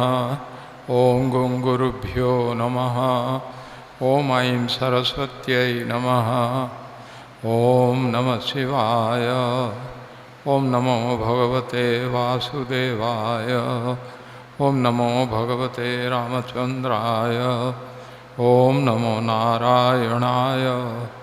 ओम श्री परमात्मने नमः। वक्रतुंड महाकाय सूर्यकोटि समप्रभ निर्विघ्नं कुरु मे देव सर्वकार्येषु सर्वदा। या कुन्देन्दुतुषारहार धवला या शुभ्रवस्त्रावृता या वीणावरदण्डमण्डितकरा या श्वेतपद्मासना या ब्रह्माच्युतशङ्करप्रभृतिभिर्देवैः सदा वन्दिता सा मां पातु सरस्वती भगवती निःशेषजाड्यापहा। नमः शिवानन्दाय गुरवे सच्चिदानन्दमूर्तये निष्प्रपञ्चाय शान्ताय निरालम्बाय तेजसे। न गुरोरधिकं तत्त्वं न गुरोरधिकं तपः न गुरोरधिकं ज्ञानं तस्मै श्रीगुरवे नमः। ध्यानमूलं गुरोर्मूर्तिः पूजामूलं गुरुः पदं मंत्रमूलं गुरोर्वाक्यं मोक्षमूलं गुरुः कृपा।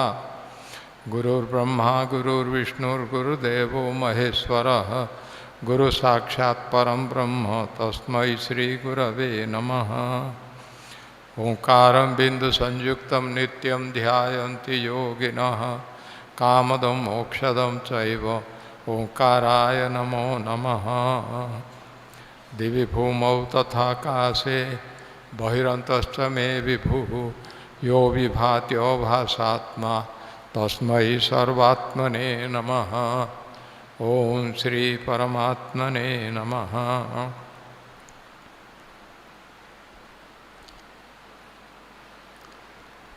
दिव्य आत्मन, ये हमारे परम पूज्य गुरुदेव स्वामी शिवानंद जी महाराज में शिवानंद जी महाराज के आशीर्वाद आश्रम में पधारे हुए समस्त साधक साधिका वृंद, आप सबको ये हमारे गुरुदेव के साधना शिविर में स्वागत है। आप तो पहले से ही हैं, तो फिर भी हम बोलते हैं कि बहुत अच्छी बात है ये साधना में भाग लेने के लिए आप लोग बहुत दूर दूरांत से यहाँ पधारे हुए हैं और शांत चित्त होके भी आप सब बैठे हुए हैं।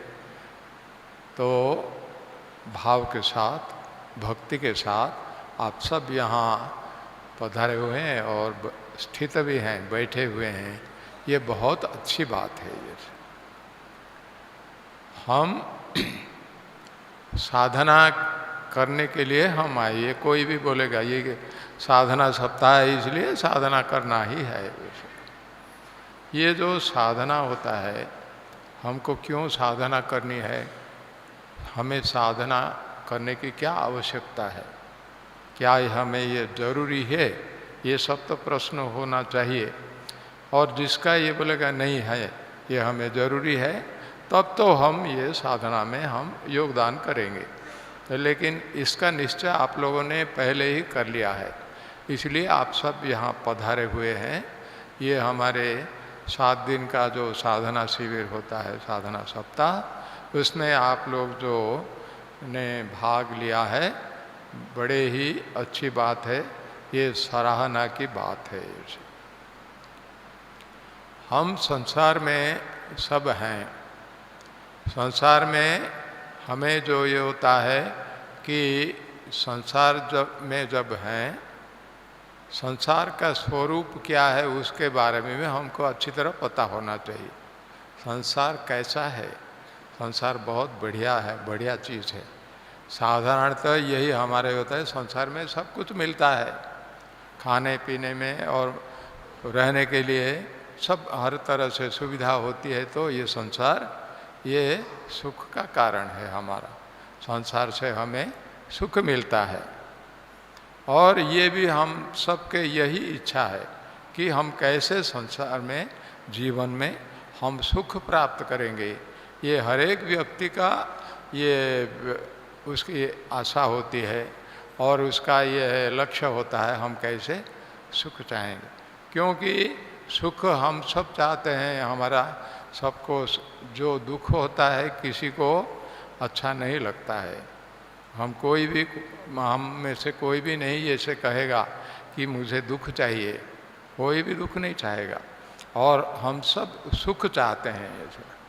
तो सुख के लिए खोज में ही हम हैं और सुख को ही सुख के लिए हम प्रयत्न करते हैं। तो हम जब संसार में हैं और कहीं बाहर से तो ये हमको ये सुख नहीं मिलने वाला है, जो हमारे सामने है, जिसके साथ हमारा बर्ताव होता है, उसी में ही हमको कुछ सुख मिलने की कोई संभावना है, क्योंकि और कहीं दूसरे जगह से कहाँ हम सुख खोजेंगे। हमारे सामने कुछ नहीं है, हमें भी पता नहीं है कहाँ से हमको ये सुख मिलेगा, ये भी हमें कुछ पता नहीं। इसलिए यही जो है यही हम ढूंढते रहते हैं कि सुख कैसे हमको मिलेगा, ये हम चाहते हैं। हमको ये सोचना चाहिए संसार में जो है, एक तो ये कि हमें जो संसार जो है ये बहुत, इसमें दुख बहुत भरा हुआ है। भगवान गीता में बोलते हैं ये जो हम सब यहाँ अभी है, हमारे सब पहले कहाँ थे, अभी फिर पुनर्जन्म हमारा हुआ है और ये पुनर्जन्म है में हम अभी हैं। तो भगवान बोलते हैं पुनर्जन्म दुखालयम अशाश्वतम, ऐसे बोल के भगवान गीता में बोलते हैं। तो ये जो दुखालय है, दुख का भंडार है, इसमें दुख ही दुख मिलता है। सब ज़्यादातर लोग जिसकी बुद्धि ठीक हो गई है, विवेक हो गया है, विचार भी जिसका आता है, वो सोचता है कि ये भाई ये नहीं है, ये तो सुख का कारण नहीं है तो दुख का कारण भी है। तो उसमें ये बोलते हैं दुखमेव सर्वम विवेकिनः, ऐसे बोल के ये मैं तो योग सूत्र में आता है। तो जिसका ज्ञान हो गया है उसके लिए ये जो विवेकी है, जिसका विचार है क्या सही है क्या सही नहीं है, असली इसका संसार का क्या स्वरूप है, ऐसा है, वो बोलते हैं कि दुखमेव सर्वम विवेकिनः, जो विवेकी हो गया है, जिसका विवेक विचार जागृत हो गया है, जो अच्छी तरह देख रहता है, तो ये कि आंख बंद करके नहीं रहता, उसको देखता है क्या है, और जो हम भोग अनुभव करते हैं ये भी इसके बारे में जो विचार करता है उसी को विवेकी बोलते हैं। जिसका विवेक है, जिसका विचार है क्या सही है क्या नहीं है, और क्या ठीक है क्या नहीं ठीक है, और किससे क्या सुख क्या है और दुख क्या है, इसके बारे में वो विचार करते रखता है।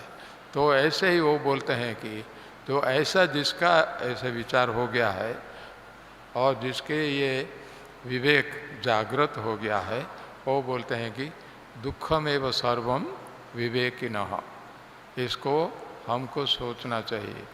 ये जो साधना शिविर में जो सब अभी भाग लिए हुए हैं, आप सब तो विवेकी हैं, आप सबका विवेक जागृत हो गया है, हम सबका विवेक उदय हो गया है। इसलिए हम चाहते हैं कि नहीं घर में बैठ के क्या करना है भाई, घर में तो जीवन सारा हम रहते हैं, ये साल भर भी वही रहते हैं हम, जो संसार में घर में रहते हैं, उससे हमें क्या सुख थोड़ा मिलता है लेकिन दुख बहुत है। गुरुदेव स्वामी शिवानंद महाराज कहते हैं कि ये संसार का जो यह है कि स्वरूप है, इसमें थोड़ा सा सुख है और इसमें दुख बहुत भरा हुआ है। ये से गुरुदेव बोलते हैं स्वामी शिवानंद जी महाराज, one ounce of pain is mixed, one ounce of pleasure is mixed with tons of pain। स्वामी शिवानंद जी महाराज का ये कहा हुआ, ये उनका ये उनकी वाणी है।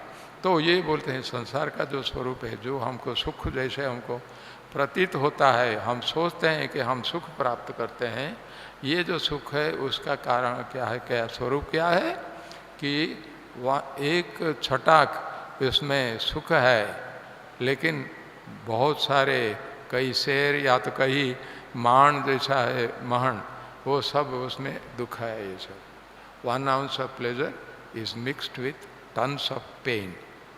ये है, ये सिद्ध वाक्य है, अनुभूत स्वप्न अनुभूत संभूत ये वाक्य है, इसको हमको याद रखना चाहिए। गुरुदेव स्वामी शिवानंद महाराज ने कहा है। तो ऐसे हमको सोचना चाहिए, संसार में असली सुख हमको नहीं मिलता है। और भगवान गीता में भी बोलते हैं, ये ही संस्पर्शजा भोगा दुख यो न एवते आद्यंतवंत कौंतेय नौतेषु रमते बुधः। जो संसार में जो सुख प्राप्त होता है वो सुख क्या है? वो तो संस्पर्शजा सुख है। इसका माने हमारे इंद्रियां विषय के संपर्श में आते हैं, संस्पर्श में संपर्क में आते हैं, उसलिए हमको थोड़ा सुख मिलता है। संसार में जगत में जो भी कुछ हमारी अनुभूति होती है ये सब इंद्रियों का ही उनकी अनुभूति है, इंद्रियों के द्वारा ही हमें प्राप्त होता है। तो इसी को बोलते हैं संस्पर्शजा भोगा। इसको हम सुख बोल के जो मानते हैं वो तो बोलते हैं, भगवान बोलते हैं गीता में, जे ही संस्पर्शजा भोगा दुख जो न एवते। जो हम संस्पर्श से जो सुख हम प्राप्त करते हैं वो दुख का कारण बनता है। आद्यंतवंत कौंतेय नौतेषु रमते बुधः। तो ये क्या है? इसके आदि है और इसका भी अंत है। जो सुख हम प्राप्त करते हैं ये नहीं कि हमेशा के लिए यही सुख हमें रहेगा। ये सब अगर हम सोचेंगे ये हमारा भ्रम होगा, ये ठीक नहीं है। क्योंकि अनुभूति ऐसा है, कोई भी सुख हमेशा के लिए नहीं रहेगा। जो सुख रहता है कुछ समय के लिए रहेगा हमारे पास, उसके बाद फिर चला जाएगा। सुख के बाद दुख आएगा। तो ये बोलते हैं कि संसार जो है भगवान ने बनाया है, सृष्टि की है इसकी। ये जो सुख और दुख दोनों इसमें है। सुख कभी मिलेगा, उसके बाद दुख भी मिलेगा। ये जो सुख और दुख का ये जो संसार है, इसमें जो कोई व्यक्ति हमेशा मुझे सुख ही प्राप्त हो, यद्यपि हमारी इच्छा होती है, अगर हम ऐसा ही भावना रखेंगे, आशा करेंगे, ये नहीं होगा, ये संभव नहीं है। सुख और दुख दोनों का एक साथ है। और भगवान गीता ये इसको बोलते हैं, संसार क्या है? Pairs of opposites. जो विरोधात्मक जो है सुख दुख और हानि लाभ और ये बाकी जितने सब है, ऐसा ही विरोधात्मक, कुछ अच्छा कुछ होता है, उसके साथ कुछ हमारे कष्ट का भी कारण होता है। ये सुख दुख ऐसे दोनों है, it's a pair of opposites. ये सब संसार में है, इसलिए सिर्फ हम सुख ही सुख प्राप्त करेंगे ये संसार में नहीं है। इसी को हमको याद रखना चाहिए। भगवान ऐसे बोलते हैं कि इसलिए महापुरुष लोगों ने कहा है कि the world is full of misery. असल रूप में यही है ये संसार। ये स्वामी शिवानंद महाराज बोलते हैं। तो ये जो है कि संसार जो है ये दुख से भरा हुआ है। दुख यातना कष्ट जितना सब है वो सब इसी में भरा हुआ है। थोड़ा सुख है, इसी ये है संसार का स्वरूप। इसी को हमको अच्छी तरह याद रख के तो फिर हम क्या करना चाहिए? तो हमको क्या करना चाहिए इसी को हमको सोचना चाहिए। क्योंकि संसार में क्या है, इसका माने संसार में जितने हमारी अनुभूति होती है उसमें थोड़ा सुख है लेकिन बहुत दुख है। तो हमें ये हो सकता है, हमारी भावना हो सकती है, हाँ ठीक है ये संसार ये जीवन में जब हम हैं तो थोड़ा थोड़ा हमको तो दुख ऐसे हमको मिलेगा, ठीक है।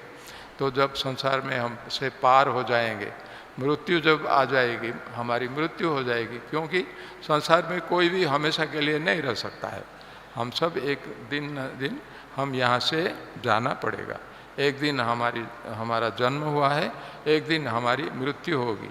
एक दिन हम आए हुए हैं, एक दिन हमें यहाँ से जाना पड़ेगा। ये संसार का नियम है। तो कोई भी यहाँ नहीं रह सकता है। ये जो संसार का नियम है तो हम आना जाना ये है, कुछ ही समय के लिए हम ये संसार में रहेंगे। लेकिन इसका और क्या है, संसार से ये कभी नहीं सोचना चाहिए मृत्यु हो जाएगी, जब मर जाएंगे, संसार से हम गुजर जाएंगे, उसके बाद हमारी छुट्टी हो जाएगी, ऐसा कभी नहीं सोचना चाहिए। क्योंकि जो संसार में जन्म लेता है उसी को एक दिन तो मरना है, मृत्यु अनिवार्य है, सुनिश्चित है।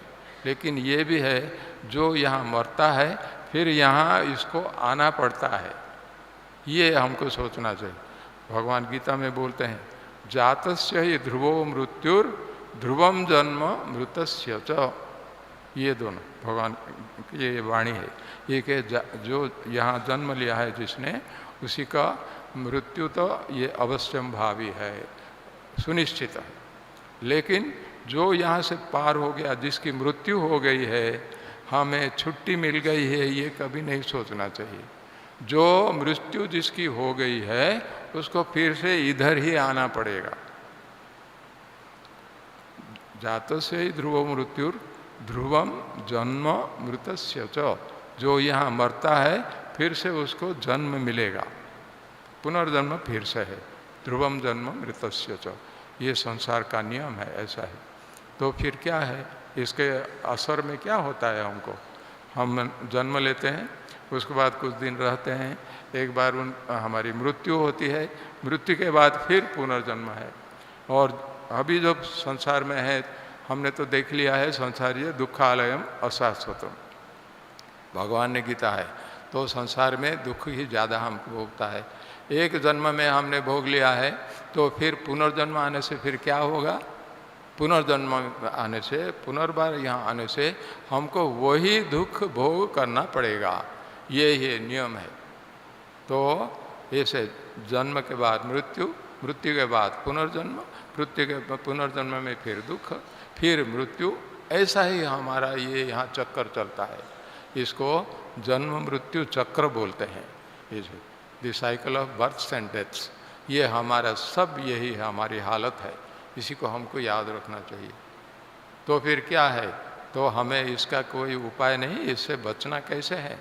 तो ये बोलते हैं कि ऐसा नहीं है, ये हम अगर रहते हैं, हम सब ये हमारी यही इच्छा है कि यहाँ से हम कैसे हमको मुक्ति मिलेगी। ये दुख कष्ट जो होता है, इस दुख कष्ट से हमको कैसे मुक्ति होना चाहिए, ये हमको सोचना चाहिए। और ये नहीं सोचना चाहिए हम अगर स्वर्ग को चले जाएंगे, कभी कभी हमारी ये भावना होती है स्वर्ग में तो बहुत सुख ही सुख होता है, आनंद ही है वहाँ, और चाहे सुख बोले या आनंद बोले, जो ही स्वर्ग में दुख थोड़ा ही नहीं है, थोड़ी भी दुख नहीं है वहाँ, वहाँ सुख ही सुख। हमने पढ़ा है, ये हमारे जो जितने शास्त्र है उसमें हमको थोड़ा ज्ञान है, स्वर्ग में तो सुख होता है। तो हम स्वर्ग को चले जाएंगे, स्वर्ग में अगर हम रह जाएंगे तो और दुख का अंत होगा, ये नहीं। क्योंकि स्वर्ग को हम जब जाते हैं, यहाँ मनुष्य जो भी कुछ अच्छा कर्म करता है, जो पुण्य करता है, वो पुण्य के फल के स्वरूप उधर जाता है स्वर्ग में। और जब तो कितना दिन वहाँ रहेंगे, हमारी टिकट कितना दिन तक रहेगा उधर, वो जब तक हमारे वो टिकट है तब तक हम वहाँ रहना है। हमारा जब तक पुण्य है तभी तक वहाँ रह सकते हैं। अच्छे कर्म हमने किया है, दूसरों का उपकार करना, जितने भी अच्छे अच्छे कर्म हमने किया है उसको पुण्य बोलते हैं। पुण्य के प्रभाव से उसके फल स्वरूप हम स्वर्ग को जा सकते हैं, जाते भी हैं। तो स्वर्ग में जाने से भी खीर है, लेकिन उसके बाद ये होता है क्षीणे पुण्य मर्त्यलोकम विशंति। हमारा जब पुण्य खत्म हो जाता है, बैंक बैलेंस जब जीरो हो जाएगा, उसके बाद फिर क्या करेंगे, बैंक से आपको पैसा मिलेगा, फिर से पैसा तो हमने उठा लिया, वहाँ से निकाल दिया था। वैसे ही क्षीणे पुण्य, हमारा जो पुण्य जो है वो जब खत्म हो जाता है, उसके बाद फिर स्वर्ग में नहीं रहने देंगे वो लोग, हमको तो यहीं आना चाहिए। तो भगवान खुद बोलते हैं क्षीणे पुण्य मर्त्यलोकम विशंति। जब उनका जो ये पुण्य खत्म हो जाता है तो उसके बाद उनको फिर से यहीं मर्त्यलोक का आना पड़ता है, इसी को मर्त्यलोक बोलते हैं। हम सब मर्त्य है, माने मनुष्य है, क्योंकि हमको एक दिन मरना है, इसलिए इसको मर्त्यलोक बोलते हैं। इसको मृत्युलोक भी बोलते हैं, क्योंकि इसमें यहाँ मृत्यु है, तो इसको मृत्युलोक भी बोलते हैं और मर्त्यलोक भी बोलते हैं। हम सब मर्त्य है। मर्त्य माने हमारी एक दिन मृत्यु है, इसलिए हम मर्त्य हैं ये सब। तो मर्त्य लोग आते हैं, तो वहाँ स्वर्ग को जाने से भी कोई फायदा नहीं, इसको हमको याद रखना चाहिए। स्वर्ग को जाने से भी हमें मुक्ति नहीं मिलेगा दुख और कष्ट से, तो फिर यहाँ आना पड़ेगा, वही फिर से हमको वही चक्कर चलेगा इसको। तो ऐसे इसके लिए क्या करना चाहिए, हमको ये सब सोचना चाहिए। और भगवान इतना ही नहीं बोलते हैं, आ ब्रह्म भवना लोका पुनरावर्तिनो अर्जुन, भगवान गीता में बोलते हैं, आ ब्रह्म भुवना लोका पुनरावर्तिनो अर्जुन मामुपेत्य तो कौन्तेय पुनर्जन्म न विद्यते। भगवान ने स्पष्ट रूप से बता दिया है। तो यहाँ इसको लेके आप ब्रह्मा जी के लोक तक भी हम जा सकते हैं। ऐसे आप ब्रह्म भुवना लोका पुनरावर्तिनो, वहाँ जाने से भी फिर यहाँ आना पड़ेगा। ब्रह्मा जी के लोक जो है सत्यलोक है, जो भी कुछ होता है वहाँ हमेशा के लिए नहीं रह सकते हैं। कोई कोई अच्छे पुण्य वाले तो रहते हैं, अलग बात है, सिद्ध महात्मा रहते हैं होते, लेकिन बाकी सब इनको यहाँ आना पड़ेगा। ये सब आप ब्रह्म भुवना लोका, वो ब्रह्मलोक को जाने से भी पुनरावर्तिनो, फिर यहाँ आना पड़ेगा। तो वही बैक टू स्क्वायर वन इसको बोलते हैं। तो हम जहीं से दुख से कष्ट से हमने स्टार्ट किया है, शुरू किया है, फिर से हमको यहीं आना पड़ेगा। तो ब्रह्मलोक जाने से भी, या तो ब्रह्मलोक माने ब्रह्मा जी के जो है स्वर्ग, स्वर्गलोक जाने से भी हमें कोई उससे फायदा नहीं है, फिर से यहाँ आना पड़ेगा। तो इससे फिर कैसे हमको छुटकारा मिलेगी, क्या हमारा उपाय है इसलिए? तो एकमात्र उपाय है हम कैसे मुक्ति प्राप्त कर। भगवान फिर वही बोलते हैं, चले आ ब्रह्म भुवना लोका पुनरावर्तिनो अर्जुन, जितने सब लोक है, जितने सब अलग अलग संसार है, सब में से वही है पुनरावर्तिनो, ऐसे ही आना पड़ता है वहाँ से सब। मामुपेत्य तो कौन्तेय पुनर्जन्म न विद्यते, भगवान बोलते हैं मुझे जो प्राप्त कर लेता है, इसका माने भगवान को जो प्राप्त कर लेता है उसको फिर से यहाँ आने का नहीं है। उसको मामुपेत्य तो कौन्तेय पुनर्जन्म न विद्यते, और हमारा पुनर्जन्म और नहीं होगा, पुनर्जन्म का अंत हो जाएगा अगर हम भगवान को प्राप्त करेंगे। इसी को हमको अच्छी तरह याद रखना चाहिए। इसके सिवा और कोई दूसरा उपाय नहीं है और कोई रास्ता नहीं है। हमको ये नहीं तो दुख कष्ट में ऐसे ही हम चलते फिरते रहेंगे, कुछ फायदा नहीं। तो इसलिए इसका अंत करने के लिए, इससे छुटकारा प्राप्त करने के लिए हमको ये होता है कैसे होगे, हम कैसे भगवान को प्राप्त करेंगे। भगवान को प्राप्त अगर कर सकते हैं तभी हम ये जितने सारे कष्ट है, जितने सारे ये जन्म मृत्यु चक्र है और हमारा जो ये मृत्यु ये सब है, मृत्यु लोक से हम हमेशा के लिए उद्धार प्राप्त कर सकते हैं, पार हो जाएंगे। ये हमको याद रखना चाहिए। गुरुदेव स्वामी शिवानंद जी महाराज ने यही कहा है कि इसलिए जीवन का लक्ष्य होता है क्या, हम कैसे भगवान को प्राप्त करेंगे। भगवान को प्राप्त किए बिना इसका उद्धार उपाय और कोई है नहीं। भगवान को जो प्राप्त कर लेता है तो उसको फिर संसार में आना नहीं पड़ता है, वो तो मुक्ति को प्राप्त कर लेता है, उसको पुनर्जन्म और नहीं है। इसको हमको दृढ़ निश्चय रखना चाहिए, हमेशा याद रखना चाहिए। ये अगर हमको याद रखें, इसका माने हमारा जो विवेक है, विचार है, ठीक है, सही है, हम ठीक रास्ते में हैं, ऐसा हमारा विचार करना चाहिए। इसका कोई दूसरा उपाय नहीं है। तो इसका जो ये है कि तो फिर इसी को जो है एक बार भगवान को जो प्राप्त कर लेता है उसको फिर जन्म मृत्यु चक्र में नहीं आना ये।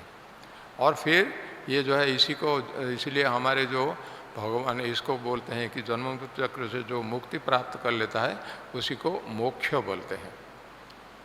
हमारे जीवन में भारतीय जो हमारी परंपरा है, वैदिक संस्कृति जो है, इस संस्कृति के अनुसार हमारे धर्म, अर्थ, काम और मोक्ष, ये तो चार हमारे पुरुषार्थ होते हैं।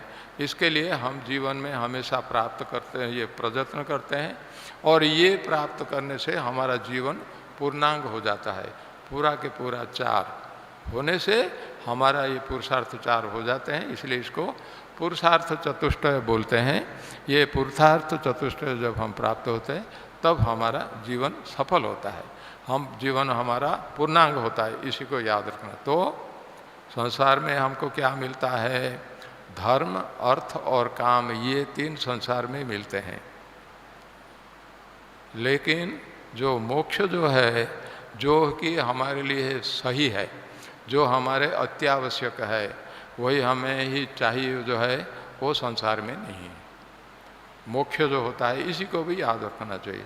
संसार से हमको कुछ सुख प्राप्त करते, धर्म, अर्थ, काम और जो है ये 3 हमें संसार में प्राप्त होते हैं, उससे हम आनंद में, सुख में संसार में रहते हैं। लेकिन मोक्ष इसमें नहीं है, मोक्ष इससे अलग है। मोक्ष तो होता है भगवान के पास होता है। तो ये जीवन का लक्ष्य हमारा यही होना चाहिए। ये जो दुख कष्ट से अगर हमको पार होना चाहिए, दुख कष्ट से पार होने के लिए हमको कैसे मुक्ति मिलेगी, हमको कैसे मोक्ष प्राप्त होगा, यही हमारा लक्ष्य है। और मोक्ष प्राप्त करने के लिए वो भगवान ने कहा है कि मुझे जो प्राप्त कर लेता है उसको और संसार पुनर्जन्म नहीं है, ये सिद्धांत है। इसी को भी हमको अच्छी तरह याद रखना चाहिए। तो जीवन का हमारा ये लक्ष्य है, हम कैसे ये मोक्ष प्राप्त करेंगे, भगवान को कैसे प्राप्त करेंगे, भगवान को कैसे प्राप्त करने के लिए क्या करना चाहिए, भगवान को क्या, कहाँ मिलते हैं भगवान, कहाँ जाके हम दुकान में जाके कुछ पैसा दे के भगवान को हमको चाहिए बोल के, ये नहीं होता है। भगवान को प्राप्त तो करना है, हमारे जीवन का लक्ष्य होता है मुख्य सबसे। और क्योंकि भगवान को प्राप्त करने से ये जो हमारा सब दुख का अंत होता है, और दुख का और कुछ नहीं रहता है, हम मोक्ष प्राप्त कर लेता है, हमेशा के लिए आनंद में, सुख में रहेंगे। वो चिरंतन सुख है, अनंत सुख है, वही भगवान में है। भगवान में दुख नहीं है, लेकिन बाकी सब चीज़ में, संसार में दुख ही दुख है, सुख नहीं है। इसी को हमको याद रखना चाहिए। तो कैसे हम इसको प्राप्त करेंगे, इसके प्राप्त करने के लिए पहला तो हमारा ये निश्चय होना चाहिए कि हम कैसे जीवन का लक्ष्य जो है इसी को दृढ़ इसमें रहना चाहिए, निश्चय करके रखना चाहिए। जीवन का लक्ष्य है मैं कैसे संसार से पार हो जाऊंगा। दूसरा जो है भगवान को प्राप्त करने से ही मुझे ये संसार से मुक्ति मिलेगी, और कोई दूसरा उपाय नहीं है। तो जीवन का लक्ष्य हमारा तो क्या है? जीवन का लक्ष्य हम कैसे भगवान को प्राप्त करेंगे, भगवत प्राप्ति करेंगे। इसलिए स्वामी शिवानंद जी महाराज गुरुदेव ने बताया है कि goal of life is God realization. जीवन का लक्ष्य है भगवत साक्षात्कार, भगवत प्राप्ति, यही हमारा जीवन का लक्ष्य है। इसके सिवा और बाकी सब यही हमारा मुख्य होता है, क्योंकि इसी से ही सब कुछ हमको प्राप्त होता है। ये अगर नहीं होता है इसका कुछ नहीं, बाकी सब जो है वो गौण है, इसका कोई मूल्य नहीं है। हमको ये याद रखना चाहिए। भगवान को कैसे मैं प्राप्त करूँगा, यही हमेशा निश्चय रखना चाहिए। तो भगवान को प्राप्त करने के लिए क्या करना चाहिए भी, हमने आप लोग शायद आप लोगों ने हमसे एक मत है कि हमको संसार से मुक्ति चाहिए और भगवान को भी हमें प्राप्त करना है। ये आप मेरे साथ आप इसको ये मानते हैं? सब कोई जो नहीं मानता है तो इसकी बुद्धि और अभी तक भी ठीक नहीं हुआ, ऐसे समझना चाहिए। विवेक और जागृत नहीं है, संसार में ही पड़ा हुआ है, संसार ही सुख सुख ऐसे वो मानता है। तो इसलिए जिसका विवेक हो गया है वो ऐसे ही सोचेगा, नहीं ये संसार दुख का कारण है, संसार से मैं कैसे मुक्त हो जाऊंगा, ये मेरा जीवन का लक्ष्य है। और संसार पे से पार होने के लिए हमको तो भगवान को प्राप्ति करना है। तो जीवन का लक्ष्य है भगवत साक्षात्कार, जीवन का लक्ष्य है हम कैसे मुक्ति प्राप्त करेंगे। कोई भी चीज़ हम संसार में अगर कुछ पाना चाहते हैं, हम चाहते हैं कि ये मुझे मिल जाएगा, ऐसे ही मन से सोचने से नहीं होता है, उसके लिए प्रयत्न करना पड़ता है। बिना प्रयत्न से कुछ नहीं मिलेगा। आपकी अनुभूति यही होगा, हर एक व्यक्ति का यही अनुभूति है, जो भी कुछ हम चाहते हैं उसके लिए हमको प्रयत्न करना होता है। और हमें भगवान को चाहिए, भगवान हमें चाहिए, तो भगवान को प्राप्त करने के लिए प्रयत्न करना पड़ेगा या नहीं? बिना प्रयत्न से हो जाएगा? और जो ये भगवान को प्राप्त करना है सबसे ऊंचा लक्ष्य है, सबसे बहुत बड़ी चीज़ है ये। तो इसी के लिए कितना हमको और प्रयत्न नहीं करना पड़ेगा, कितना और ज़्यादा कठिन प्रयत्न करना है, परिश्रम करना है, मेहनत करना है, उसी में लगे रहना चाहिए, तभी ये होगा। इसको हमको याद रखना चाहिए। आसानी से हमको कभी भी भगवान प्राप्त नहीं हो जाते हैं। आप जानते हैं कि ध्रुव के बारे में कुछ प्रसंग में आया हुआ था किसी, ध्रुव जी ने को कैसे कैसे बताया। ध्रुव जी के जो ये है कि उनके जो बीमाता थी, उसने तो ध्रुव जी को बहुत परेशानी किया। वो ये अपने पिताजी के जो, वो तो राजपुत्र थे, पिताजी के गोद में बैठे थे, उस समय वो उनकी जो बीमाता थी वो आके उसको सुरुचि उसको ढकेल के उसको वहाँ से फेंक दिया। उसको ध्रुव जी को बड़ा ही दुख हुआ, क्योंकि वो राजपुत्र था। अरे भाई, मैं अपने पिता के गोद में मैं बैठा था, तो ये कैसे देख लीजिए। वो बहुत रोया, दुख किया। तो उसके बाद फिर उसको ये बोला, उसकी जो माँ थी वो माँ है सुनीति। सुनीति माँ ये जो वो बहुत विचारवान थी, धार्मिक थी वो। तो इसके बोला कोई बात नहीं, तुम चिंता मत करो, क्योंकि जो हमको आ जाता है उसको तो सहन करना पड़ेगा, लेकिन इससे पार होने के लिए अगर तुम अपने पिता के गोद में अगर तुमको बैठना है, सिर्फ एक भगवान ही तुमको ये कर सकते हैं। वही उनका अगर आशीर्वाद हो तभी तुम यहाँ कर सकते हो, नहीं तो और कोई उपाय नहीं है। तो फिर मैं कैसे भगवान को प्राप्त करूँगा? भगवान को प्राप्त करने के लिए देखो, तुम जाके भगवान को प्राप्त करने के लिए तुम प्रार्थना करो। भगवान के लिए तपस्या करना पड़ता है। ये जो तपस्या करना है तुमको, तो तपस्या कैसे करूँगा मैं? घर में बैठ के राज्य में बैठ के तपस्या नहीं होगा। तो यहाँ छोड़ के फिर ये जाके मैं, हाँ, तुम जाके कैसे नारायण भगवान को, विष्णु भगवान को कैसे प्राप्त करोगे तुम, ऐसा देखो। ठीक है, मैं चलूँगा, ऐसे बोल के वो गया, जंगल में चला गया। 5 साल का लड़का, तो छोटा ये करके गुस्से से और बड़ा दृढ़ निश्चय करके तो ये करके चला कि मैं जाऊँगा, ये करके भगवान को मैं प्राप्त करूँगा। भगवान के कैसे प्राप्त करूँगा? तो जो होगा मैं चलूँगा बोल के घर छोड़ दिया, वो चला गया। वो रास्ते में जाके ये करके उस समय नारद जी वहाँ, इनको तो सब कुछ पता होता है। नारद जी का तो संत महात्मा थे वो, उनका तो बड़ा दयालु हृदय था। उनको पता चल गया, अरे ध्रुव जो छोटा बच्चा कितना कष्ट से, दुख से वो घर से निकल गया है, उसके पास वो पहुंच गए हैं, उसको कुछ मदद करना है, कुछ करना है। तब वो बोलते हैं, नारद जी से बताए क्या करना है बोल के। नारद जी बोले तुम दुख क्यों करते हो? वो बताया सब। उसके बाद नहीं रोना चाहिए, मैं क्या करूँगा, इससे मुझे कैसे प्राप्त होगा? वो बोलते हैं कि सिर्फ विष्णु भगवान से ही ये तुम्हें प्राप्त होगा, कोई दूसरा उपाय नहीं है। तो फिर बोल के तो विष्णु भगवान को कैसे मैं प्राप्त करूँगा?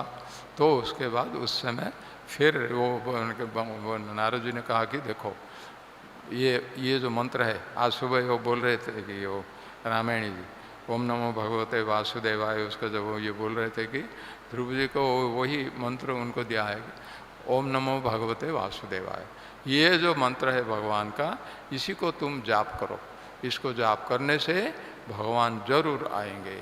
तो ध्रुव जी ने उसको पकड़ लिया और उसको फिर वो जप करते रहा। इतना जप करे तो उनका ध्रुव जी के जैसा तपस्या, दृढ़ता और किसी में साधारण व्यक्ति में नहीं प्राप्त होगा। ऐसा जो होता है कि वैसे इसी को ध्रुव जी बोल के उनका नाम इसलिए ध्रुव है, अटल इनका है, तपस्या उनकी थी, तो इसके ध्रुव जी के गले। तो वहाँ खड़े ऐसे ही करो तपस्या। वहाँ ध्रुव जी ने तपस्या किया।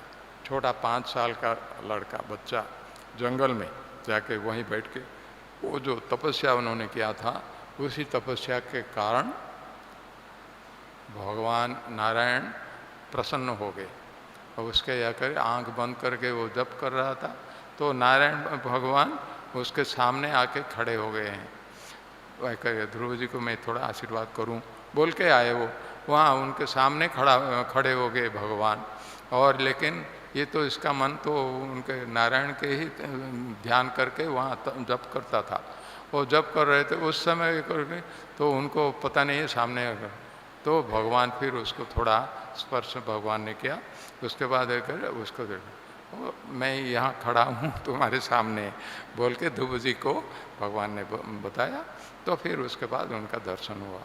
तो ये जो ध्रुव जी जो है, इनका कोई कितना है कि दृढ़ता कितनी थी वो। और छोटे 5 साल के बच्चे, उनके प्रति उनकी जो भक्ति, उनकी जो तपस्या, उनकी जो जितना जप करते करते भगवान उसमें वो प्रसन्न हो गए, होके उनके सामने आ गए ईश्वर। तो यही जो है, तो ध्रुव जी जैसे भगवान को प्राप्त करने के लिए कितना तपस्या उन्होंने किया, कितना कष्ट उठाया है। हमको भी यही सोचना चाहिए। हमें भी क्या है, हम तो जीवन का लक्ष्य अगर आपने स्वीकार किया है जीवन का लक्ष्य, तो कैसे भगवान को प्राप्त करेंगे। ये भगवान को प्राप्त करने के लिए हमको साधना करनी है। कोई भी चीज़ हम संसार में जो भी कुछ प्राप्त करना चाहते हैं, उसके लिए हमको प्रयत्न करना पड़ता है। तो और भगवान को प्राप्त करने के लिए क्या, कैसे कुछ बिना कुछ प्रयत्न किए भगवान हमारे सामने आ जाएंगे, हमें मिल जाएंगे, ये नहीं।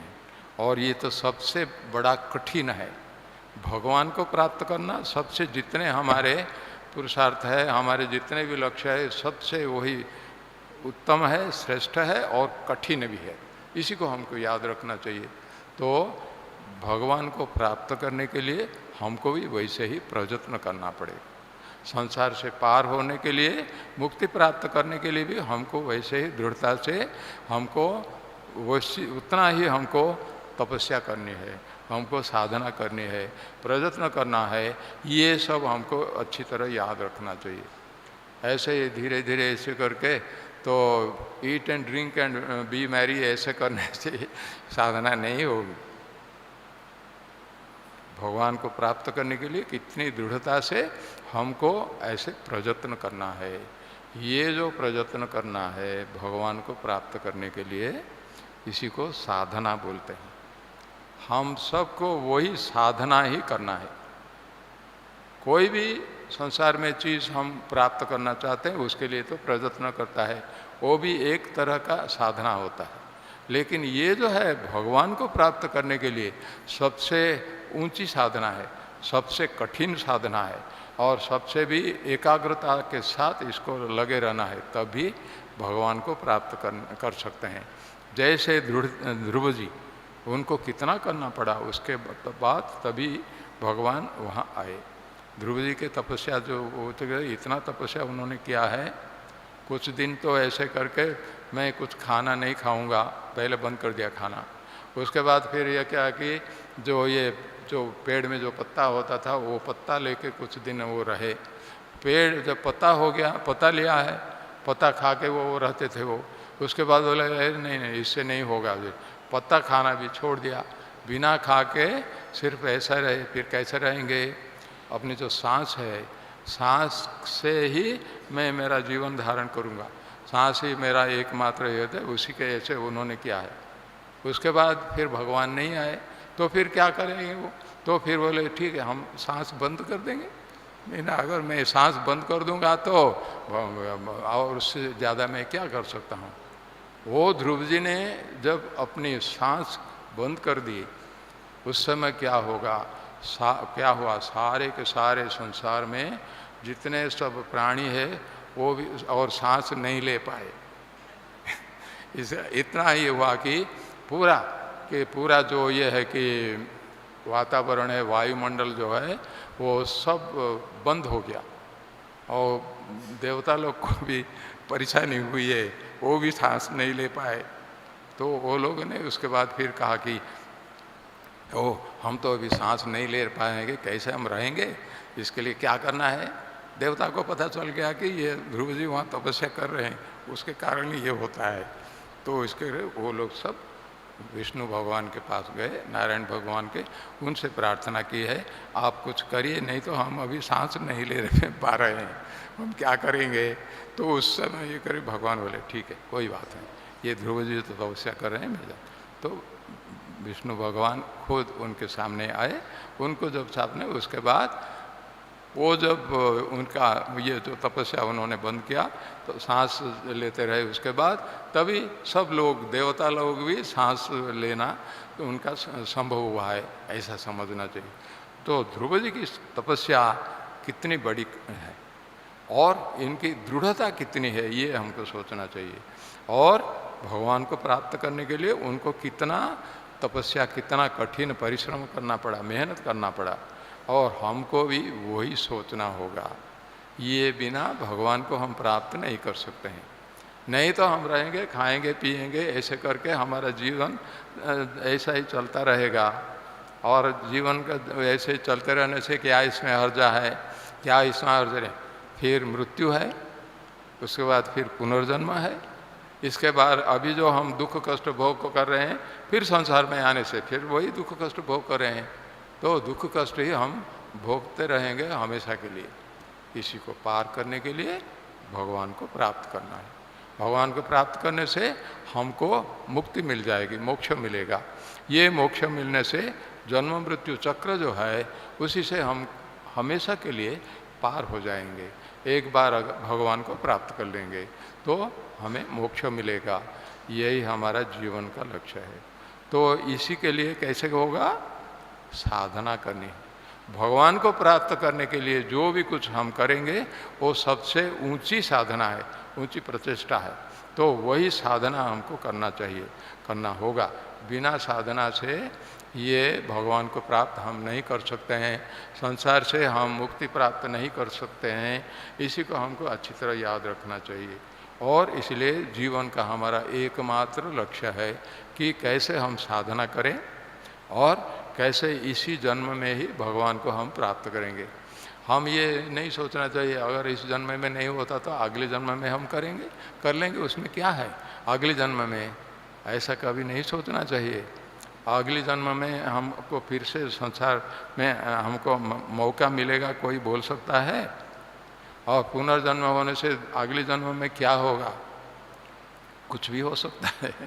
कोई सांप, बाघ, बिल्ली, कुछ भी हम बन सकते हैं। ये नहीं कि अगले जन्म में भी हमको यही मनुष्य जन्म मिलेगा, यहाँ हम आएंगे तो उस समय हम साधना करेंगे। तो इसी के जन्म में जो करने हैं, खाओ पियो मस्त करो, ऐसा करके करने से संसार में ये नहीं है। अगली जन्म का कोई भरोसा नहीं है। इसी जन्म में ही हमें प्राप्त हुआ है, हमारे हाथ में यही है।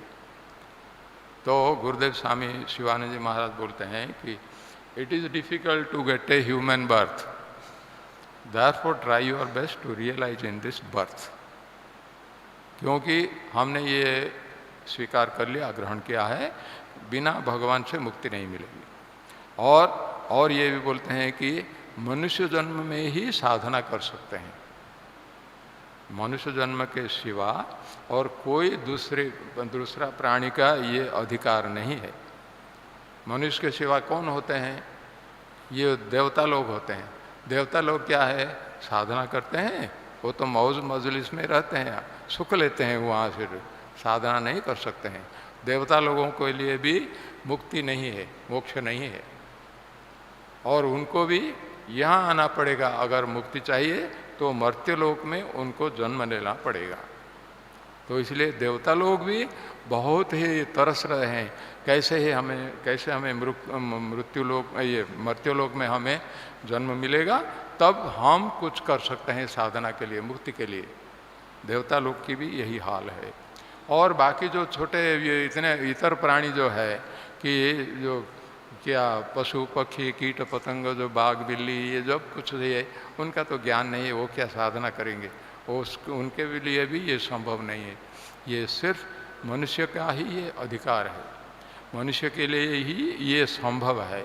मनुष्य ही मुक्ति प्राप्त करने के लिए, संसार से मोक्ष प्राप्त करने के लिए कुछ प्रयत्न कर सकता है, और वही इसको ये भी वहाँ प्राप्त भी कर सकता है, इसको मोक्ष बोलते हैं जैसे। तो इसलिए बोलते हैं ये में साधन धाम मोक्ष कर द्वारा, मनुष्य जन्म जो है यही तन कर फल विषय न भाई। ये जो मनुष्य जन्म दिया है ये विषय भोग के लिए नहीं है। विषय भोग तो कोई पशु पक्षी सबको ये प्राप्त होता है। आहार निद्रा भय मैथुन सामान्य में तो पशुवीर नराणाम। ये जो आहार भोजन करना, सोना और ये मस्ती करना, संसार में रहना, इंद्रिय भोग करना, ये सब पशु पक्षी को भी मिलता है। इससे मनुष्य का जो असली परिचय नहीं है। असली परिचय मनुष्य का यह है कि ज्ञानम नराणाम अधिको विशेष। मनुष्य में ही ये ज्ञान है, अधिक ज्ञान जो है मनुष्य में ही है और किसी भी प्राणी में नहीं है। देवता में भी नहीं है और ये पशु पक्षी में तो क्या बोलना है, उनके भी नहीं है। ये सिर्फ ज्ञान जो है मनुष्य का ही अधिकार है, मनुष्य का ही परिचय है, मनुष्य का ही स्वभाव है। मनुष्य में ही ज्ञान है, ज्ञान का संभावना मनुष्य में ही है। इसी को हमको याद रखना चाहिए। इसलिए हम कितने भाग्यशाली है, भगवान ने बहुत कृपा करके हमें ये मनुष्य जन्म देते हैं। कितने सारे 84 लाख जन्म लेने के बाद हम सब मनुष्य जन्म ये है। बड़े भाग मानुष तनु पावा सुर दुर्लभ सब ग्रंथनि गावा। ये मनुष्य जन्म जो प्राप्त किया है सुर देवता लोगों को भी बहुत दुर्लभ है।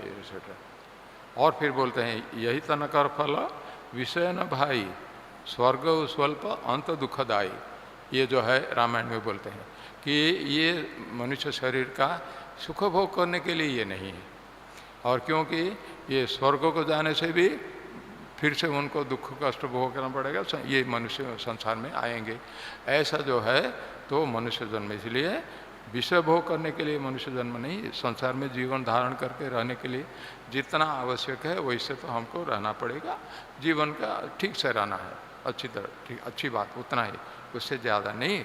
ये संसार में ये मर्त्यलोक में हमारे ये जीवन में सुख भोग करने के लिए नहीं है। जीवन धारण करके जितना आवश्यक है हमको करना चाहिए।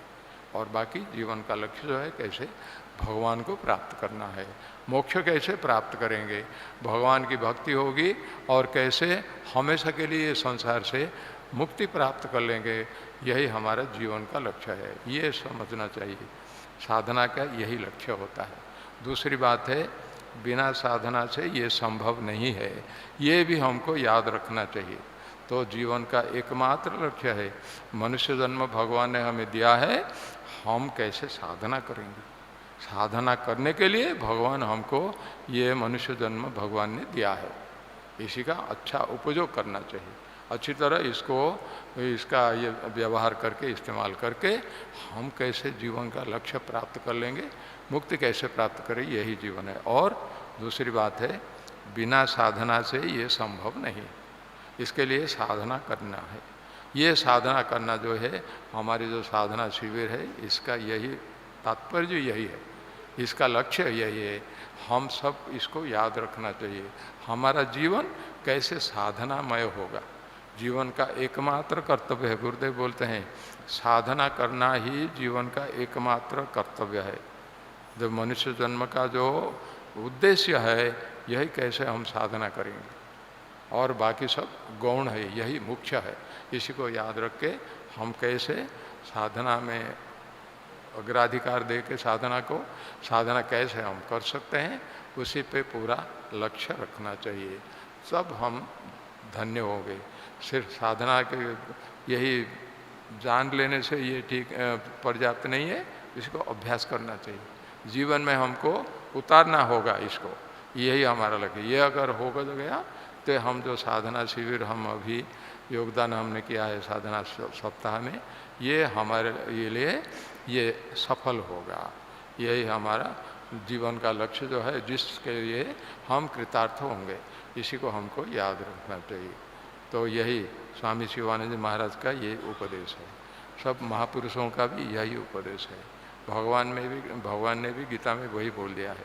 तो इसी को याद रख के इसको कभी नहीं भूलना चाहिए, इसमें ही लगे रहना चाहिए। तब भगवान का आशीर्वाद हो, हम अवश्य ये हमारे लक्ष्य में हम पहुँचेंगे। बहुत बहुत धन्यवाद। आप सबको हम बधाई देते हैं। आप सब लोग इतने दूर से आके ये साधना शिविर में और अपने एकाग्रता से के साथ यहाँ सब दत्त चित्त होके आप सब इसमें भाग ले रहे हैं, ये बहुत बड़ी बात है। भगवान का, गुरुदेव का आशीर्वाद होगा। ऐसे ही हमारा लगन होना चाहिए साधना के लिए। जीवन का लक्ष्य है साधना करना और बाकी सब गौण है, इसी को याद करके रखना चाहिए। धन्यवाद। हरि ओम तत्सत।